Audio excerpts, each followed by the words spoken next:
You know what? For the next 5 minutes, I'm going to treat you. I'll be on camera. I'm not going to start yet, but I'll be here. Don't expect too much. I'm just rolling my sleeves up. We're just getting ready. Sorry I've been away from Twitch for so long. I was busy. That's it. I was just busy. My bad. I was doing stuff. It was important stuff. Important things that, you know, are vital to life. Arguing on Twitter, mostly. That was it. That takes up an extortionate amount of my time, to be fair. I realise that. But the thing is, you have to remember that life is short, and therefore you should spend as much time as possible arguing with people on the internet. Because if you're not doing that, what's it all about? What's it all about if we can't do that? If we can't wake up and argue with a bot on the internet, why am I doing any of this? I'm sitting down. It's 1,000,000 degrees in the UK. I'm also not wearing a waistcoat. It's behind me on the chair. Don't get snarky, alright? I will turn this stream around. We've been here for 5 minutes and already you are throwing attitude my way. I don't appreciate that. That's not the energy that I need to be having right now. No, not what we're doing at all. Today we're going to see something very simple. Can you beat a book? Are Twitch chat smart enough to beat a book? You know, if you're going to get snarky, you know what I'll do? Okay, I'll do this. I will cut the chat box so I can't see any of your names. Now I can just see the chat. See? Now who knows who says what? You might say something really funny. You know what? I'll never know. No one will ever know. No one's sure. All of your you can't read. I'm sorry. Maybe. Where's your it's next to me. My treadmill is next to me. I can still see who's typing this, by the way. I can see this because I'm looking at Twitch chat on a web monitor, a web browser as well. Oh, by the way, the video I'm going to put out tomorrow, you are not ready for it. You are not ready for it at all. Did I just make everything better? Why? By taking away all of your names? Oh, hang on. The automatic, proud to be sponsored by Bandai Namco for this Night Rain stream that's still playing. This is not Elden Ring Night Rain. This is Book. I should probably get rid of that before Big Daddy Bandai Namco attack me for it. I don't think they're known for their sense of humor. Let's see if I can get rid of that. Hang on. I forgot how to do this. Give me a moment. Ah, I'm such a professional streamer. I'm so good at this. I'm so good at knowing how my own stream works. My own stream. What is it? Is it Cloudbot that does the thing where it's the timers? Chat, how does streaming work? Hang on, I've got a timer somewhere, a widget that occasionally says things. I need to work out what Is it all widgets? Maybe it's just my widgets. It's got to be called timer. Hang on, I'm going to find this. It's got to be called timer. Give me a second. You'd think that I would know this. You'd straight up think I would know. Oh, it's Cloudbot. Yeah, hang on. Let me just turn that off. There we go. Beautiful. So many people ask me for streaming advice, and I'm like, look, don't do that. All right, you want to start strong. You don't want to come over here. It's not a good place to be. Your mods would be able to fix this if I let you guys have the power to do any of this. Probably. You know far more about it than I do. I'm not even lying. You guys do know way more about this. Your mods would be able to automate this. Probably. Probably. It entertains me to know that you're sat there seething with how incapable I am. But today we're going to play Book. And I'll tell you why we're going to play Book. It's because Twitch... This is a smoothie, by the way. I'm being really healthy. It's because Twitch just doesn't seem to like people playing video games. I'm getting that vibe. I'm getting that feeling. I was reading an interesting report commented upon by Tim the Tat Manathy, where he said, rightly so, that just chatting is far bigger than anything else on Twitch. Just chatting has like 300 to 500k viewers. Every other video game doesn't even come close. League of Legends, I think, is the second closest at like 100k. Annoyingly, it's just not true. It's not a thing for playing video games. It's a thing for chatting, and it's because more people value drama than they do value any individual single game. But I'm not going to get into drama. I am above that. I am enlightened. I am superior to all that. I will stand on my lovely pedestal above, and I will not be degraded. I will not devolve into talking about drama. So, pirate software.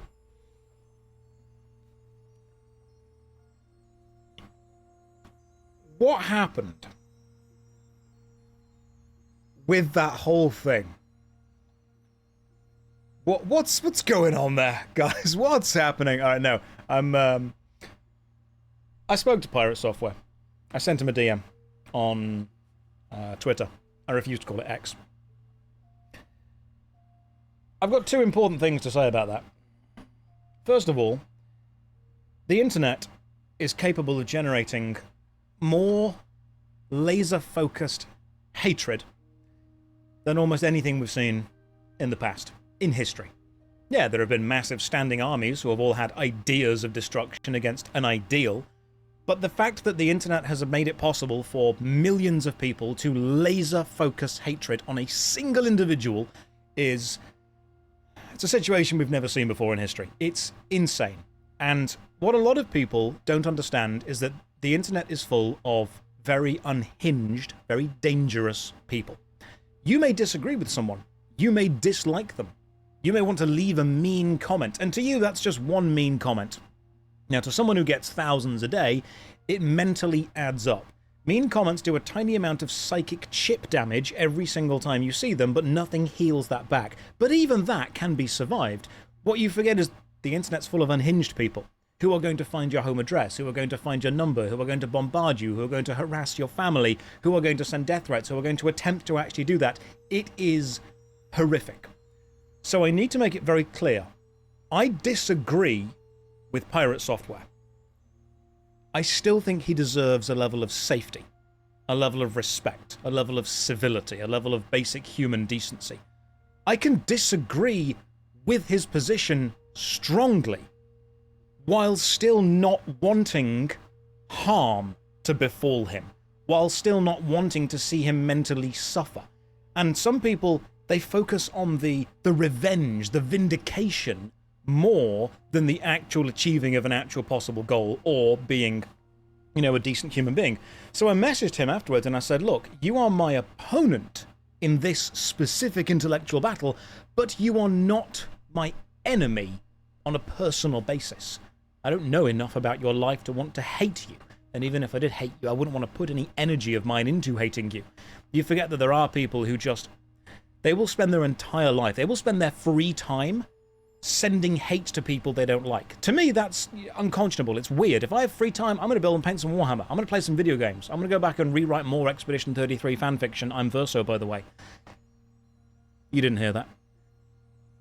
I'm going to spend my time doing stuff that brings me joy, that brings me happiness. I'm not going to spend time spreading hate to somebody else, but the internet has made it possible for so many people to spread so much hate to an individual. So I disagree with his position, and I think he has gone about his discussions in the wrong way, which is a point I'll get into in a second, but we have to make it very clear foundationally that he still deserves a level of safety. I tend to go back to, have any of you seen the film Troy?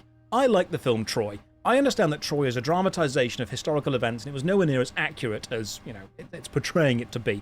But there was still, in ye olden times, the idea that after a big battle, both armies would be allowed to collect the bodies of their dead and bring them back to their own individual camps for a level of respect. It was that, okay, we've fought, we've killed each other now, a lot of bad stuff's happened, but there's still a code.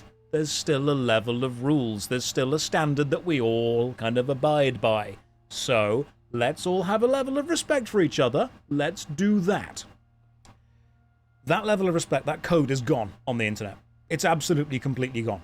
I think a lot of people forget that the point of a discussion is not to beat the other person into agreeing with you. That's not what it is. You don't bully someone into agreeing with you. You don't beat someone into thinking that you're correct. Ain't the way it works at all, but people think it is.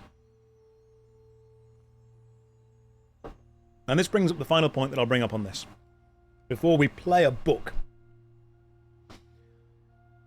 Pirate Software prides himself on being a very logical human being. He prides himself on the idea that he can look at a situation and objectively analyze it from many different angles. And he has skills that I don't.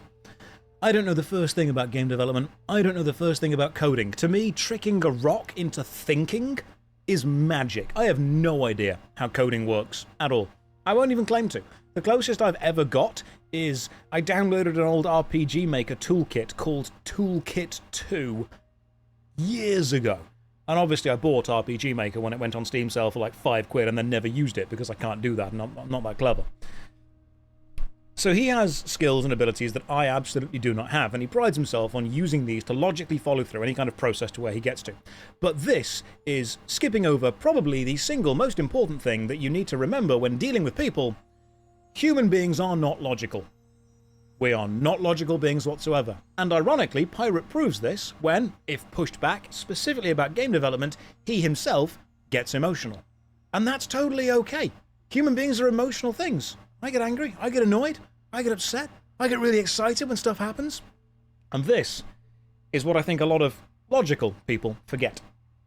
Human beings do not want to agree with whom is correct. They want to agree with who they like. And if that sounds like some kind of weird truth bomb, it's not. It shouldn't be any kind of shock to any of you.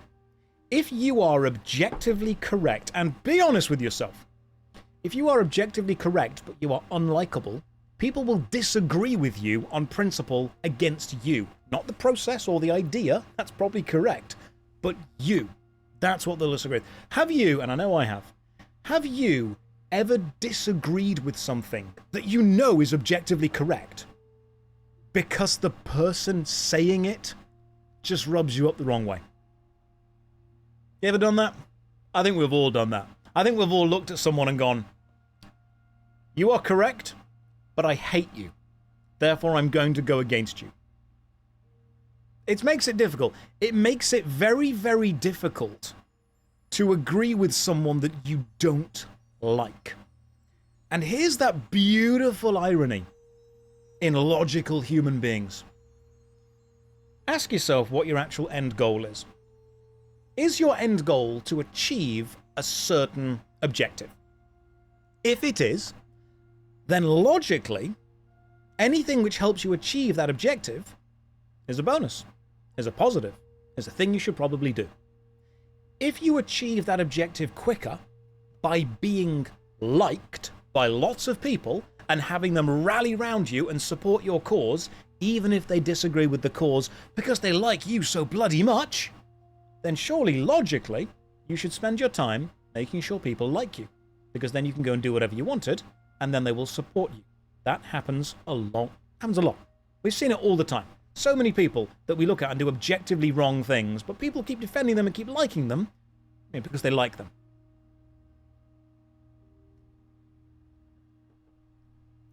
But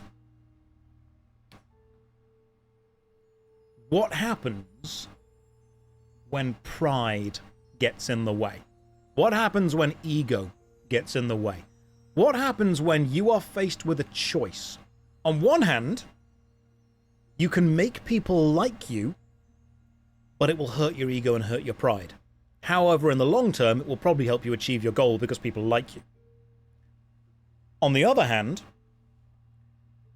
you can defend your pride, you can defend your ego, you can not admit wrongdoing, you can never admit to being incorrect, but that comes across as arrogance, and therefore people dislike that, so actually, ultimately, you are harming achieving the objective you want to achieve.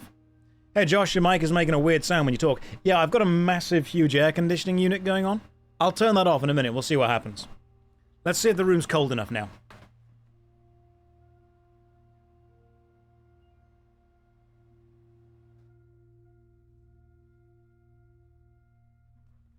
Alright, how are we doing now? A bit quieter? It should be a little bit quieter. Keep the AC on, it is needed. Yeah, I know it's needed, but it was crazy warm in this room. Let's see how it is now. Anyway, that's what we were talking about. We were talking about the idea that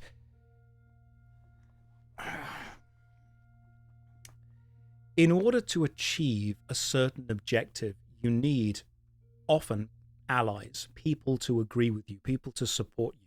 And you do not bully someone into supporting. You do not belittle someone into supporting you. You do not beat someone until they agree with you. Because the very actions you are taking are themselves detrimental to making that person the ally that you need them to be. And I feel that unfortunately that is the situation that we've got ourselves into. When I messaged Pirate Software, part of the things that I said was, he has knowledge that I don't. And that's vital. It's very, very important that any system, any idea, any proposal for systemic change is opposed honestly and genuinely by people who have the knowledge of the consequences of that decision. It's very important that happens, because by sharing the knowledge that we all have, that's how we make objectively correct decisions going forward. This should be how politics works. But it isn't. Politics is a popularity contest. That's all it is. If I wasn't a streamer or an actor, I would have been a politician immediately. That was like plan B. It was, when I was growing up, I'm like, I want to be an actor. And Mum says, that's a very difficult job, you know, you've got to be able to pretend lots of things. I went, I'm going to be a politician. She went, exactly the same job. And that's when I realized that was it. Ross has been leading the Stop Killing Games initiative, and I think that one of the most powerful parts of that is the name. The name is evocative, Stop Killing Games, but it doesn't always explain the full story of, we will stop doing this by implementing systemic change, and that systemic change will have wide-reaching implications for the games industry. And there are many people on both sides of the argument who have good points who need to be listened to.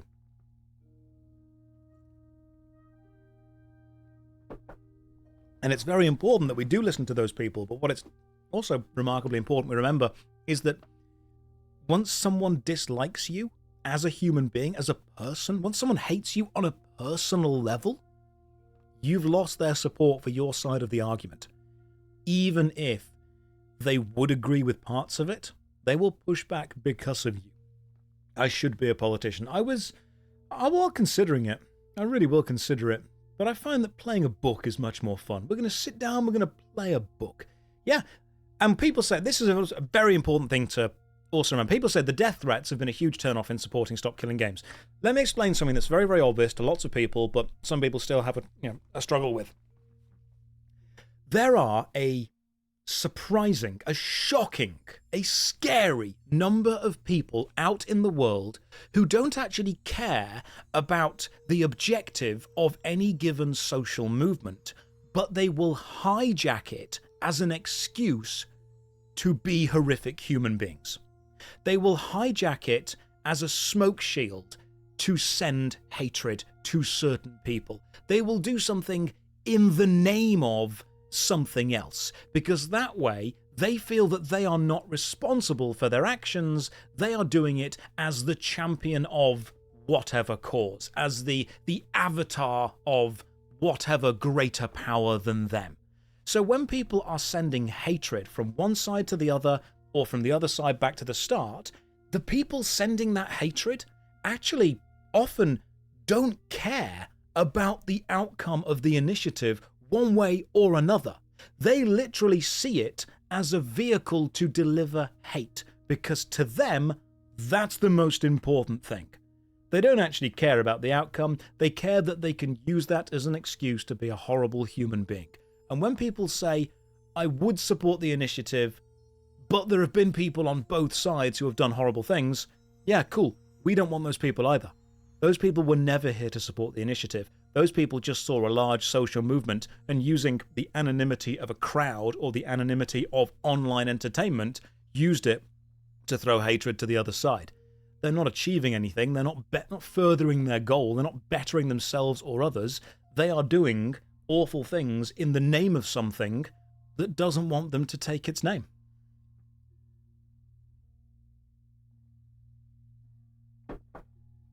There are idiots everywhere. People from many, many YouTuber communities have thrown hate at me in emails, in DMs, in YouTube comments, in Twitch kind of comments. I don't believe that those people have been personally sent by whoever's name they're acting in.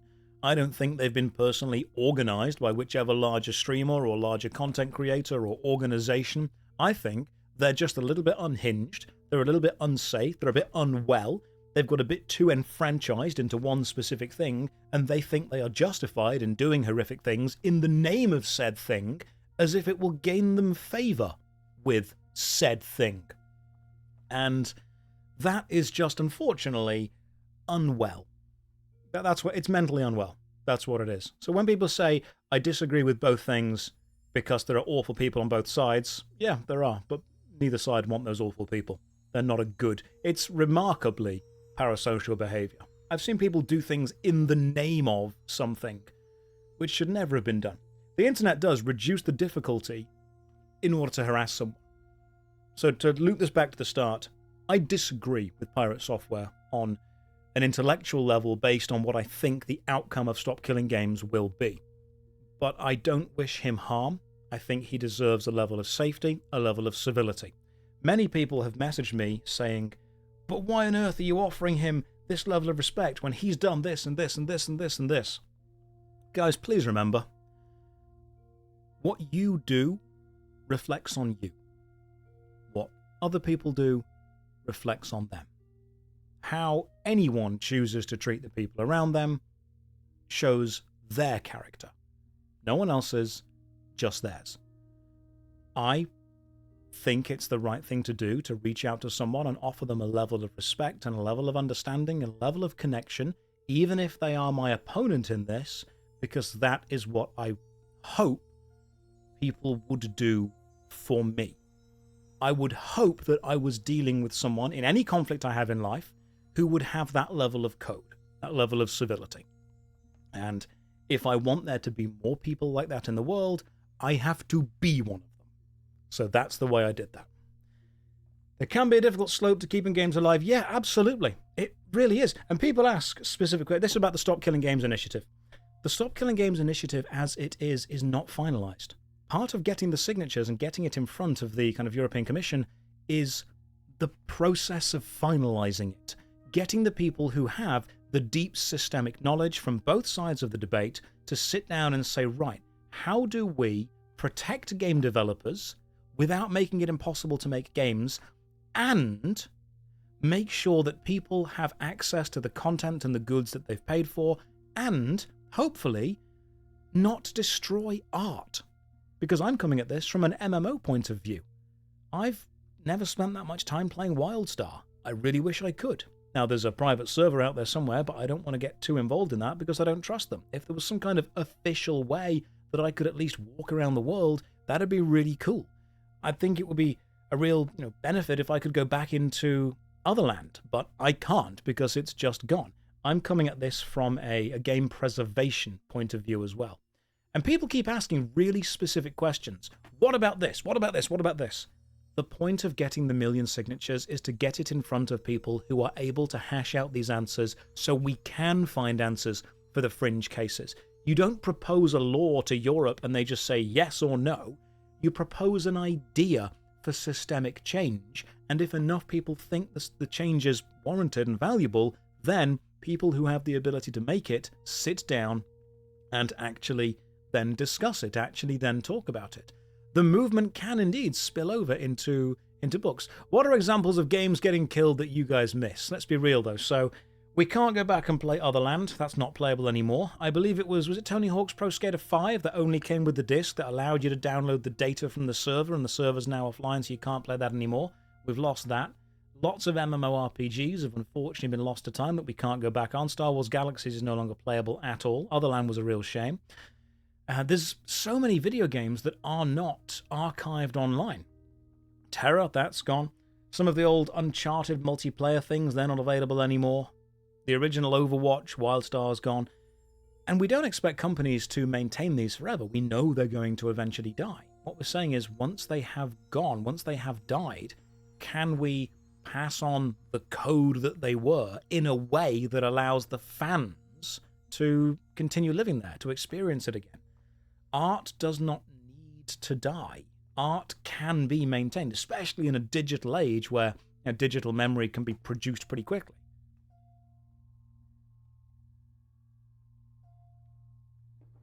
I just don't like seeing art that people have worked on die. I think it's a shame. But no, today's plan, now we're talking about drama. Now we've got you guys all in. Anthem. You know what? I never played Concord. I'm not saying Concord's good. It probably wasn't. But I do think it's kind of a shame that I can't play it now. Do you guys ever think that one day you and your mates would be like, alright guys, we're going to play Concord? That's going to happen. That would be cool if it could. Like, I don't like the idea of the game, but I also don't like the idea of it being gone forever. I can personally think something's bad while also thinking it has a right to exist and that there will be a subset of people, a subculture, who value it and want to continue it, to want to live in it, to be there. Not all art has to be for me, but I can still value it as art and think that the people that do love it have a right to be able to continue experiencing it. It's kind of like, yeah, killing a movie if it fails in theaters. Like if a film doesn't do well, the DVD gets, stopped, it gets destroyed, all the original things get taken away, and the movie ceases existing, which I think is a shame. The whole issue does come down to IP. Publishers hold on to the IP rights. Yeah, they absolutely do. They don't want anything to be made without their blessing, but they're not making anything. They're releasing a product they've already made. But again, this is way above me. You need to get people in the room far smarter than me. That's one of the first things I would do. If anyone sat me down and said, Josh, all right, seriously, talk to me about Stop Killing Games, I'd say, okay, first of all, I'm going to need to have, because I've read the entire document, I'm going to need to have another reread of the document. I'm going to have to do some homework on it again. I'm going to research it. I'm going to highlight things. I will sit down with a fully annotated script to discuss it to make sure we can give the answers. What I would not want to give the answers through is vibes, emotion, ideas. That's what I think really, that's what harms internet discussion. Tell me if you agree with this. Two people sitting on either side of a discussion, either side of an argument. An arguer, a discussion to be had, a conflict between people. The purpose of that debate, the purpose of any debate, should not be about beating your opponent intellectually into submission and demanding they agree with you.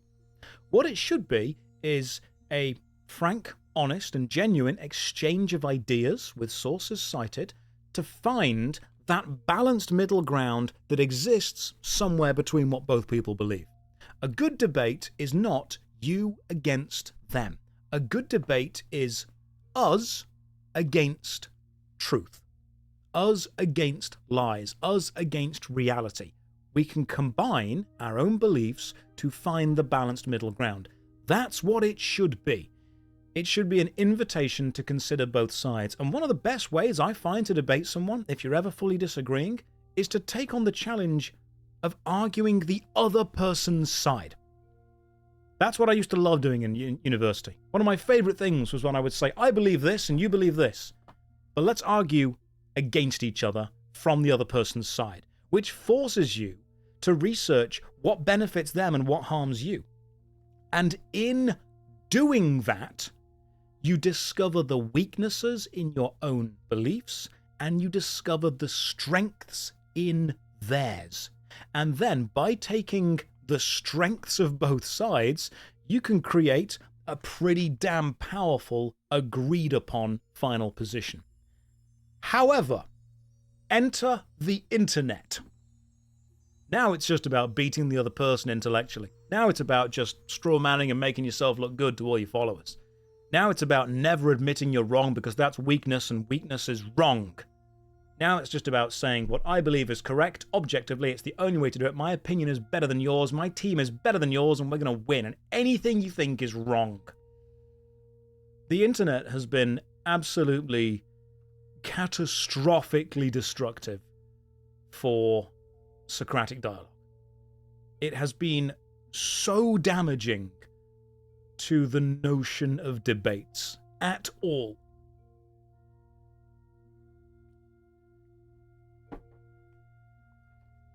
It has changed it so all that matters. You know the old saying, everything is political? I think, unfortunately, one of the realities of that saying is, in politics, the winner is the person with access to the most power. That's normally what it is. Whether that's manpower, whether it's money, whether it's military, whether it's technological, whether it's agricultural, that's normally what it's been. The winner in almost any political debate or discourse is the person with access to the most power and the willingness to use that power. Let's look at now online debates. If I have an opinion and someone with 5 YouTube subscribers and 1 Twitch viewer disagrees with me, and if I did take it upon myself to bring my wrath down upon that person and point out that everything they think is wrong, I know that unfortunately I would have several unhinged followers, don't know where you are, you might even be in chat right now, who just decide to take it upon themselves to, in my name, go and spread hate toward that person. They would do that. I think it would suck, but I can't stop people doing that because people are weird. The opposite would happen if someone way bigger than me disagreed with me and decided to bring their wrath down upon me, use the power they have to pummel me into submission.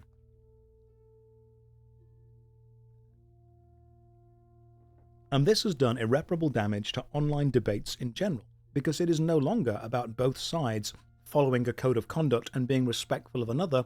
It is about positions that are held by people with levels of power who want to attempt to smash smaller creators or smaller people into agreeing with them based on how much power they have. Did you ever play that game where you had multicolored towers and you would send your troops from one tower to another and they would make a line and they would fill up the number and then you would send them to another number, and if you sent the troops to a tower of a different color, as long as you got their troops down to 0 and then started building yours up to 1, 2, and 3, it would then become your tower. It wasn't Angry Birds. You guys remember that kind of game? It was almost like a virus-style game where you would have your base that continually spawned things and their base that continually spawned things, and then you would collect little smaller things. Similar, I suppose, to Risk. But the idea was never to find out the balance that would bring about this equilibrium of fairness and respect. It was about the idea of, I'm going to destroy your argument, I'm going to dominate you, I'm going to make sure that you are forgotten and I am the only person that is right. Kind of like the multiplayer mode in Future Cop LAPD. Kind of like that. Was it Dice War or something like that? It was not Fortnite. It was straight up not Fortnite. Was I watching Asmongold yesterday? No, I was enjoying the sun, while also working on an incredibly difficult video that has pushed my new PC to the limit, and I had to buy 4 monitors for. But that will come out tomorrow. No, guys, it was not Dark Souls, it was not The Bouncer, and it was not Advanced Wars. Right? It was not any of those things. You finished your project watching the Morrowind playthrough on the replays. I'm really glad you enjoyed that. You want to send a magical item as a gift. It's Molak Baal? Is that you? Is it going to be a weird dagger you send me? But in all seriousness, you can reach out to the PR email, which is just pr@JoshStrifeHayes.com. And that goes to Greg. Now I've said that, Greg's going to get so many emails. It was not Factorio. Stop naming games. It was not Expedition 33. It was not Doom. It was not Phantasy Star Online 2. It was not William Shatner's Tech War featuring William Shatner. Although you have reminded me. Okay. I'm going to assume that you're all people of culture. Debate on the internet is an absolute swamp. It's a complete quagmire of ideas where nothing actually gets decided on. Nothing gets made. The only reason that two sides debate is to vindicate and almost refine their own followers against the other side. That's all it is. The purpose of online debating is not to find an answer. The purpose of online debating is to galvanize your position even stronger, so your hardcore supporters think that everyone else is an enemy and only you are right and they should support you and you alone. It sucks. That's not how it's meant to do at all. Do you want to know the best example of a debate ever put to TV? And it was not in a lawyer show, a legal show. It was in a little show, a little unknown show called Star Trek The Next Generation. And it is an episode of Star Trek The Next Generation called Measure of a Man. I'm going to assume that some of you are people of culture, and you have seen Measure of a Man. Measure of a Man might be possibly one of the greatest episodes of television in history. It is stunningly good. In that episode, Data, the humanoid android on the Enterprise, Data is summoned back to the Federation, and the idea is that they want to disassemble him to learn from how he is created, because his creator, Dr. Noonien Singh, hadn't created others like him. He was incredible. But Picard says, no, you can't just disassemble Data. He is a crew member. He deserves rights. He is effectively a human. And the entire episode is based around the idea of, is Data deserving of sentient rights? But here's the twist. Picard argues that he is. And when they're in the discussion room, they say, look, if someone will not argue that he isn't, if someone will not be the prosecutor within this effective trial, then we will just immediately send Data to be disassembled. In order to have a trial, we need to have a prosecutor and the defender. And the only person that's available to prosecute, to argue that Data does not deserve sentient rights, is Commander Riker, Data's friend and crew member on the Enterprise. So the episode is about Picard arguing against Riker based on whether Data deserves sentient rights. And when they sat down, Riker basically said, look, I don't want to do this. I don't want to argue against you. You're my friend. If I win, then you die. And I don't want to do that. But Data basically said to him, look, it is your responsibility. It is your job to put forward the absolute best prosecution that you can. It is your job as an officer, and it is your job as my friend, if you respect me, to bring your A game to this, to do as best as you possibly can. And that, to me, was one of the best examples of a televised debate, because both sides put their all into it. Both sides researched, both sides tried to argue for the ideals of the case, not necessarily their emotional beliefs within it. And I truly do think that if we could have more debates that follow the energy of earnestly discussing the benefits of an ideal, even if you disagree with it, we would be able to see other people's stances and opinions far easier. And I think, honestly, it would just build empathy. That's what it would be. I think that it all boils down, internet debates all boil down to that. So many people just lack empathy for other people. They don't understand how other people might be feeling. It's that stupid breakfast question. How would you feel if you hadn't had breakfast? Are you guys familiar with that? Have you guys seen that's going around the internet right now? All right, we'll get to the book. Don't worry, we'll get to the book. If any of you are here for the book, we'll get there. But I need you to understand there are two more things I want to talk about. First of all, empathy. And secondly, YouTube being taken over by misogynistic green text stories for some reason. We'll get to the first one. There is a question going around that attempts to extrapolate from your answer whether you are able to think in abstracts, whether you are able to effectively empathize. And that is if you say to someone, if you hadn't had breakfast this morning, how would you feel? Because apparently people who are unable to empathize or to think within abstracts, they will reply, but I did have breakfast this morning. And you'll push them and you'll say, yeah, but what if you didn't? And they'll say, but I did.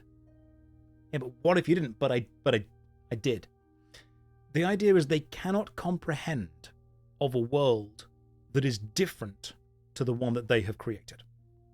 That's pretty much it. And it's a very strange question, but the YouTube green text thing, I have started to get suggested to me a load of, I think, AI voiced over videos on YouTube between about 4 to 8 minutes long each that are just 4chan style green text stories being read out by an AI voice. And the only consistent narrative between all of these stories is women are wrong. Woman gets punished. Woman is found guilty for doing something wrong. Revenge against woman happens. That's the only connecting story. It's always Man did something, woman paid price. That's pretty much what it is. I've watched a few of them thinking, what's the point of this? Okay, so they went out, she left him for a guy, and then he left her, and now he's really successful and she's alone. Okay, cool, let's go to the next one. Right, they were working together, he had a business idea, she didn't support him, he's now a multimillionaire and she's poor. Okay, cool, let's go on to the next one. And I was watching it and I was going, this is just incel fantasy revenge porn in green text form. That's all it is. The only reason this has been created is to make people feel better by watching these stories of fictional women fail or be punished. And the scary thing is, they're really popular. Because I was recommended a video on YouTube a few days ago called, I think it was some kind of China Unvarnished channel. And it was about multi-millionaire concrete company owner goes on dating game show, pretends to be low-level employee. All of these women say, no, I don't like that. No, I don't like you at all. You're not worth it. And then at the end of the show, he reveals he's actually a multi-millionaire, and they all feel bad for, saying no and that kind of stuff. Which, it's just incel misogynistic fantasy porn. And it's so popular. And that kind of scares me. I dislike that. I don't like that at all. And unfortunately, it does seem to be growing. But yeah, that video specifically, I watched about 5 minutes. I'm like, I see where this is going. I see exactly where this is going. Has anyone seen an increase in the idea of tests that people have to pass? Whether it's a prank thing, whether it's a YouTube thing, whether it's a social media thing. Oh, I'm going to present myself as X, but you must treat me as Y. And only if you have done this have you succeeded. Do you deserve the real me? An empathy test, that kind of thing. Ironically, doing the test at all, as in forcing someone else to do that without their knowledge, seems a little bit psychotic. It's a YouTuber mentality, man. Yeah, I would guess it's popular because of the YouTube mentality. Success and lots of money equals you get all the women. Alright guys, listen, I'm going to be real with you for a second. I found a level of success on YouTube and a level of success on Twitch. People often say, Josh, do you get all the girls? And I'll say, it's a difficult question, because when someone comes up and they start laughing at you and going, oh, you're so funny, no matter what you say, they're not listening. And that's the problem, they're not listening. Because when I'm trying to explain to them that actually the endings of Expedition 33 are ambiguous, and the idea behind it is that we all deal with grief in a different way. But did you also know that sac a patate means sac of potatoes in French? And did you also know that there is a reference to the classic French comedy film Asterix and Obelix Mission Cleopatra, which is the... see, I'm trying to tell them and they're not even listening. They're just laughing, they're just giggling. They don't care. They don't care about the French cinema relations within this game. That's... Is anyone in the chat French? I need to ask this honestly. How popular is the film Asterix and Obelix Mission Cleopatra?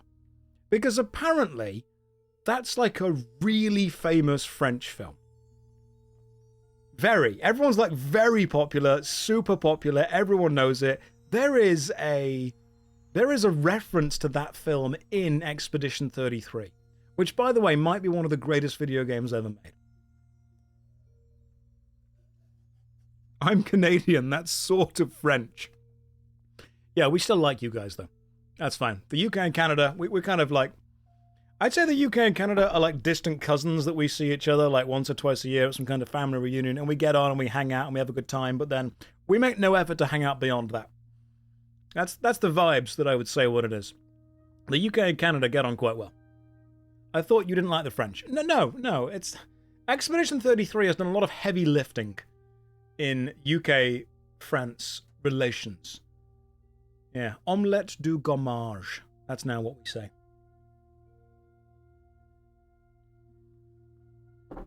Right, let's play a book. Has anyone not been involved in one of these streams before? I'm just checking that I can still do polls. Hang on. I should still be able to do polls. question. Can you see this? Answer, yes, no. You have 1 minute to vote on this poll starting now. Oh, spelling mistake. It's a good start to the day. Right, anyone not been here? You've never been here. All right, it's very simple. It's very easy in theory. The difficulty comes from you. I am going to read a book. Occasionally, there will be choices that must be made, such as to go left or to go right. Those choices are up to you. All you need to do is make the right choice. That's it. That's all you've got to do. It's not difficult. You've just got to make the right choice. If you're going to make the wrong choice, don't. If you're thinking about making the wrong choice, stop. Take a good look at yourself. Decide, no, I'm not going to do that. First in the stream, want to say thank you. My wife running Expedition 33. She's a non-gamer. Oh, beautiful. It's brought so many non-gamers into it. Right. Make the right choices. You can only see 4 lights. Oh my God. It's so much Star Trek. Here we go. Right. 51% of you can see this. This is good. We're going to play Freeway Fighter. I've never played this book. I don't know what's going to happen with this. You guys ready? Here we go. I loaded it up earlier to check that it worked. The chat's too big. Hang on. New idea. I'm going to do this instead. Not that. That's the random cover. We're going to go with... There you are. That goes to there. And your chat... That goes to there. Beautiful. Here we go. You guys ready? I'm going to try and present this as much as I can. Freeway Fighter is a fighting fantasy gamebook, an interactive adventure in which you become the hero. After a rogue killer virus, a vast, barbaric wilderness is all that remains of the world. Survivors like you either live in scattered fortified towns or roam outside as bandits. Life is lawless and dangerous. Your mission is to cross the wilderness to the far distant oil refinery of San Anglo and bring vital supplies back to the peaceful town of New Hope. Even in the armed Dodge Interceptor you are given, the journey will be wild and perilous. Will you survive? This gamebook has been designed for optimum challenge on the Adventurer difficulty mode. For newcomers to Fighting Fantasy, we recommend Adventurer or Free Read modes. Now, Adventurer, maybe not. Adventurer is... You still have to fight in the book. There are moments that we have to fight together. Hang on, did someone just say this is cringy? How dare?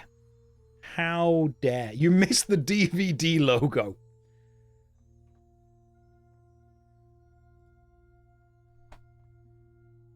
Don't ever say I'm not prepared.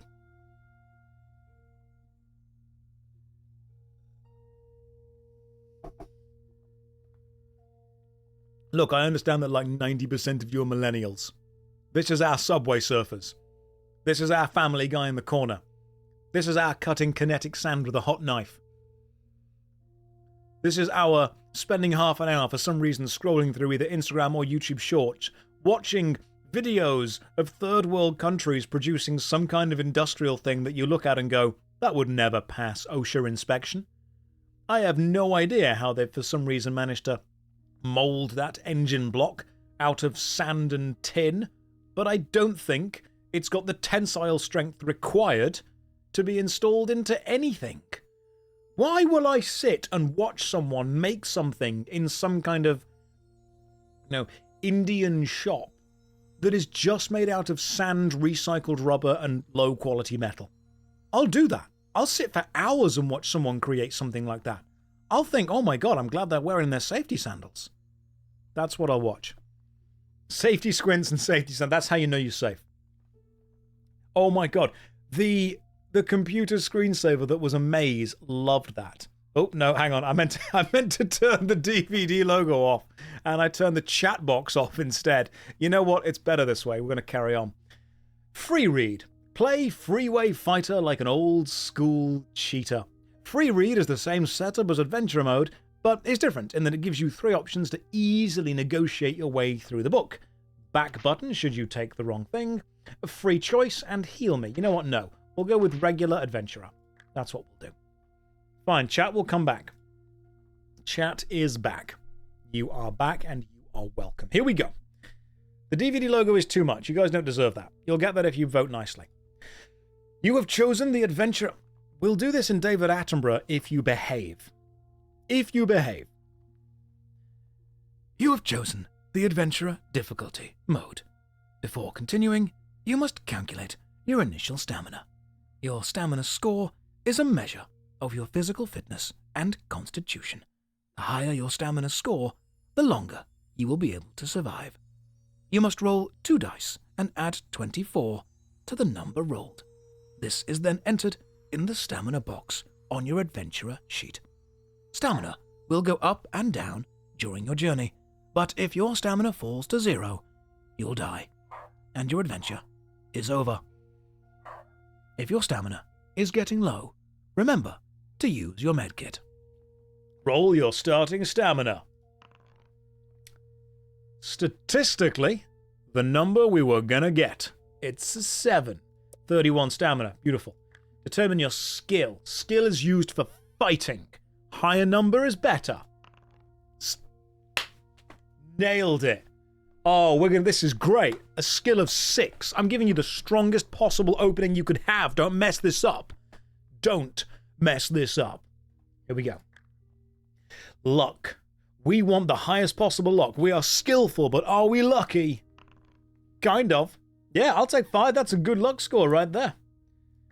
Roll for your car specifications. I've never played this book. Are you guys ready? Your car's armor and weaponry will also be determined by dice rolls. The first feature is known as firepower. The firepower score is a measure of the car's engine power and the effectiveness of its machine guns. Your car's starting firepower is determined by rolling 1 die and adding 6 to the number. It's not a good start. The car is not very powerful. So, 1. The armor score is a measure of the car's defenses, rolling 2 dice and adding 24 to the number. Oh, okay, that's decent. Yeah, 9, 33. Expedition, that's the right number. Once you have rolled, you must learn about weapons, fuel, and other equipment. Oh my god. In addition to its machine guns and unlimited supply of bullets, the car also carries missile weapons which may be used during combat. You have at your disposal 4 rockets, 3 canisters of iron spikes, and 2 rear-mounted oil sprays with 1 canister of oil each, which may be used when the option is given. Fuel may be acquired during the journey and will be added to your adventure sheet. Other modifications and accessories for your car, which are acquired during the journey, will also appear there. The adventure sheet is there, with specifics for the car there. Credits are the emergency currency unit of the 21st century, known familiarly as familiarly? Hang on, no, I'm going to pronounce this. Known familiarly as oh my creds. Guys, we're making a sci-fi thing. What do we call the money? Credits. That's what they call. They're in everything. If you are making a sci-fi area, you call. Why does your guy have a Spock haircut? Because that's logical in the future. That's just what you do. Shut up. Don't berate him for his haircut. He's looking fine. Familiarly. I'm going to say that. Hang on, we're going to get there. You start your journey with 200 credits, but are likely to spend or acquire more credits along the way. However, most people distrust credits and prefer to barter. You may, for instance, have to use some of your med kit in barter. It's now time for a news bulletin. Video news bulletin, dateline 21st of July, 2022. The future. This game is about a virus ravaging the world and everyone kind of being locked down. And it takes place in the year 2022. What was happening? Ian Livingstone was cursed with the gift of prophecy. What was happening in 2022? Let me just... hang on. Let me just scroll back and see what was happening. July 21st. What was I doing? Oh yeah, that was it. I was sitting inside because according to Cadicarus, the world was bricks. Dateline, 21st July 2022. The disaster happened... hang on, this is BBC. The disaster happened just at a time when the world was beginning to enjoy itself. Nobody could have predicted such a catastrophe. World War III had been averted, and the power blocks of East and West were now working toward world peace and unity. Revolutionary farming techniques had all but eradicated hunger, and increased mobility had led to people's greater understanding of one another. Oh my god, can you imagine? Can you imagine? Ian Livingstone had such hope for the future, didn't he? Such hope. It's 2022, there's been a virus, but everything's fine. Well, we avoided World War III, and everyone's getting on. The morning of 21st of July 2022 had started just like any other. It was going to be a hot day, and the news on the Holovision was good. A government spokesperson proudly announced that solar energy now powered 90% of homes and 70% of industry. The 3-day working week was now the norm, and England was to play the United States in the soccer finals of the World Cup in Sydney. No. Alright. We'd have called it football.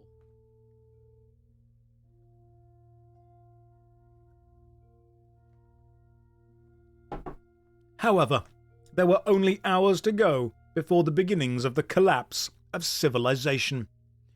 Later that day, an unknown disease broke out in New York and spread with such devastating speed and fatality that before the government and scientists realized what was happening, half the population was dead. The disease spread through the world, carried by aeroplane passengers, and decimated population centres everywhere. All attempts at quarantine were useless. 4 days after the outbreak, 85% of the world's population were dead. Communications, essential services, transport and administration had broken down completely. There was no one left to try to find the cause of the outbreak.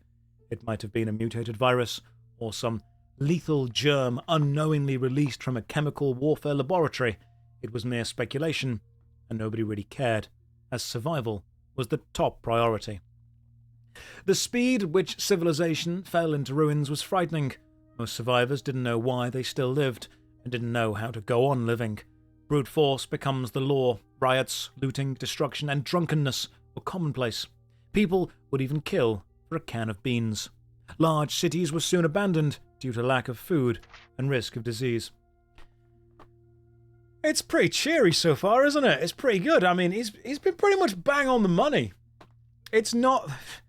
I know this is difficult to imagine, guys, but just imagine... Try to imagine what would happen. If they're going to kill for a can of beans, then suddenly Raven becomes the richest girl in the world.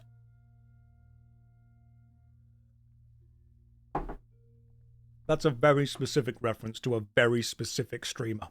But like one person in chat will go, oh, I get where you're going with that, Josh. Well done, that was good. I see what's going on there. For anyone unsure, I need to just specifically clarify what I meant by that reference.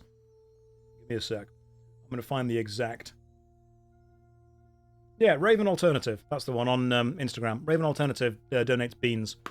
And she has a wall of beans. It's incredible.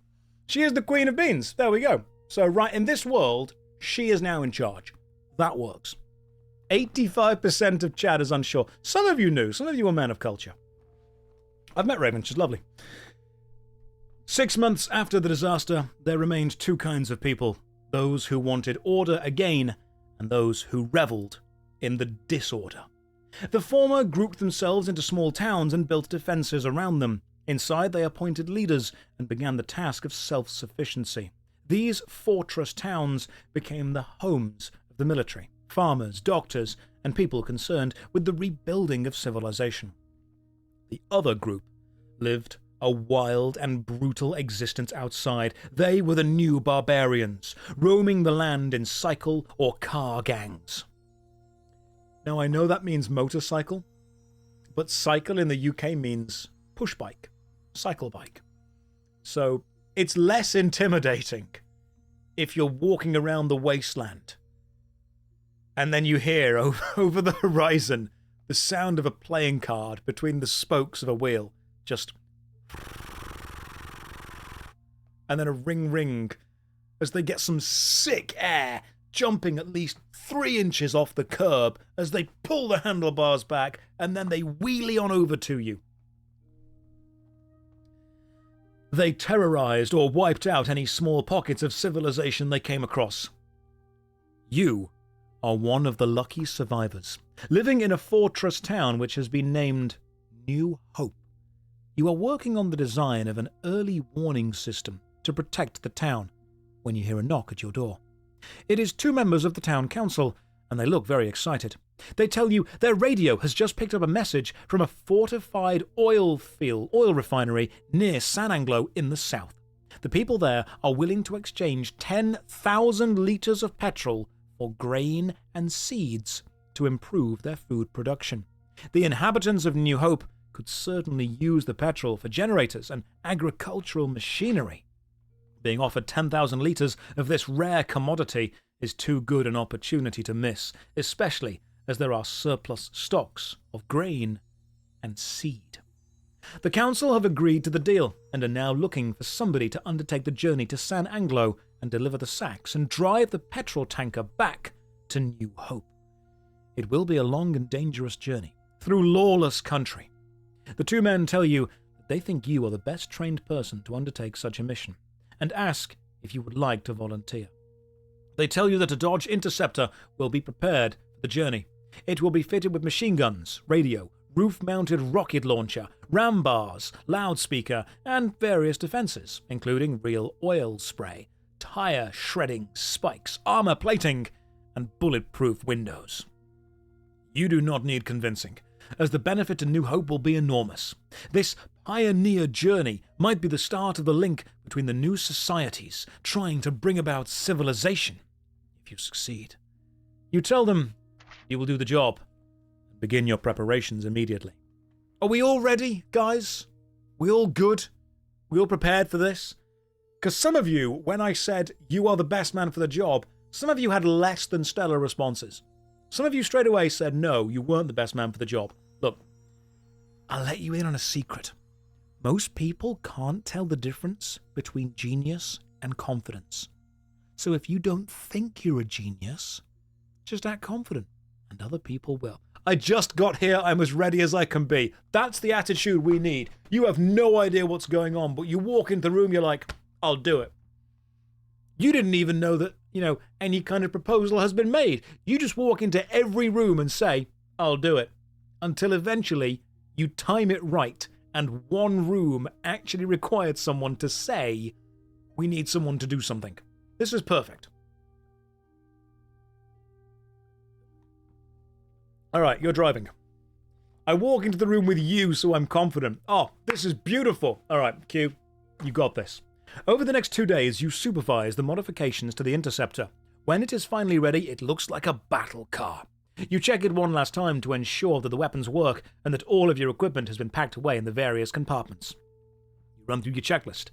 Map, flashlight, medkit, compass, food, water, full fuel canister, 2 spare wheels, flat you fix, instant puncture repair, and tools. Finally, you put on the shoulder holster for your revolver and leather jacket, which carries your bullets and knife. I am tempted to go and get my cowboy hat. I am very tempted. We might... Hang on, I've got a revolver. I say that, I'm English, so just bear with me.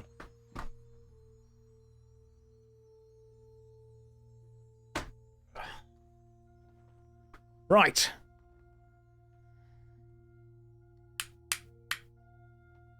Ready. Any rapscallions mess with me, they're getting blunderbust, my friends. Here we go. And when you pull the trigger. Yeah. That does not revolve. Look. Right, listen. Less of your sass. It's a single-shot revolver. The revolution is what it will bring about by succeeding our journey. The revolution is not within the mechanics of the gun, it's within the systemic change it's going to affect, it's going to create. The gun's name is the revolver because it revolutionizes societies. See? That's the kind of confidence that you need to drive the Dodge Interceptor. That's the kind of stuff you need to bring up straight away. It's not a revolver. It's just a volver. It is, yeah. It doesn't revolve. It volves. That's all it needs to do. It volves once. Let me go and get my cowboy hat because I believe that's needed. Where is the cowboy hat? Hang on. Wait there. Don't go anywhere. It's time. Some of you went somewhere. I specifically said don't. Listen. It's time for some rooting. And quite possibly, if we do this right,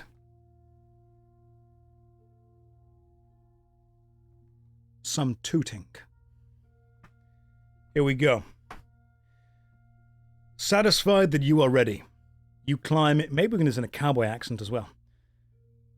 Later, if you're good. Satisfied that you are ready, you climb into the driver's seat. Peering through the narrow steel slit that is now your windscreen, you see the town's population gathered to wave you goodbye. You start up the engine of the Interceptor and crawl forward to the gates leading to the outside world. It is over a year since you last ventured beyond the walls of New Hope, and you are excited at the prospect of what you find. Now turn over. Ian. Livingston, my man.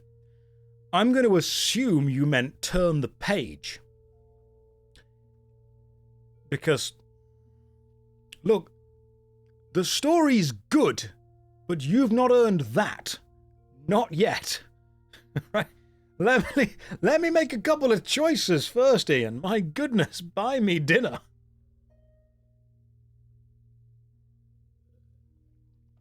Goddamn, Ian is always ready. There's a reason his last name is Livingstone. The first thing to strike you as you cruise along the road is the speed with which everything has fallen into decay.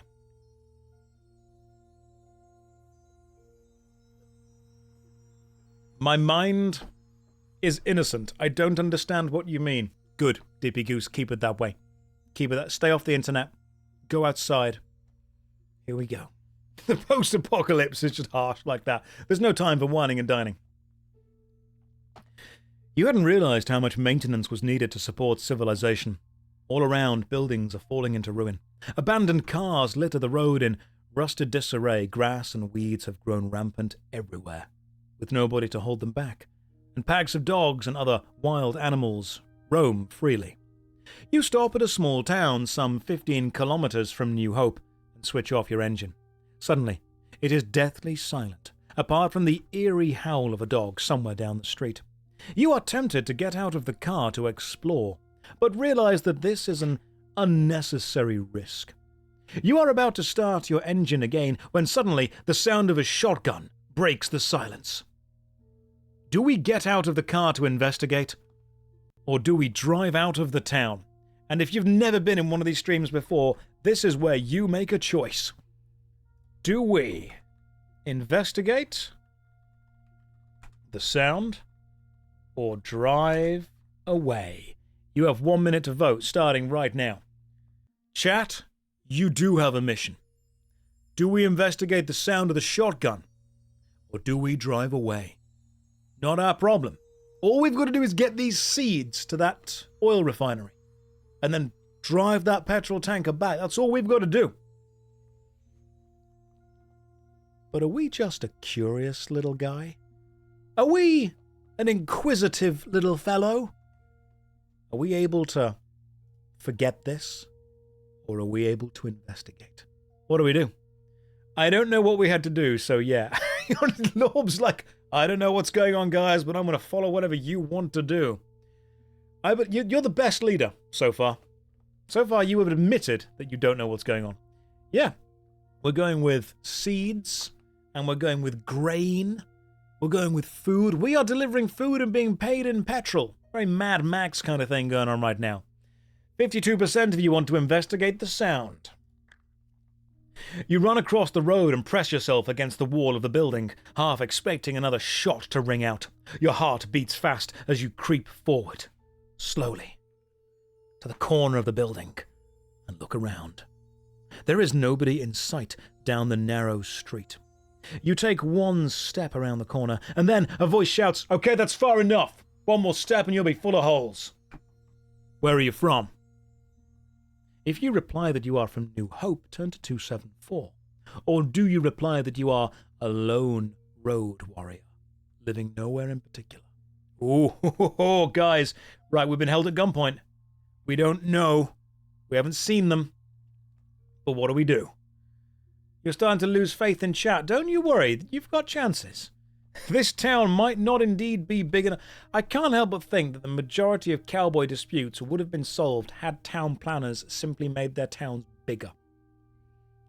A lot of it seems to be territorial disputes between two people who are unable to fit into one town.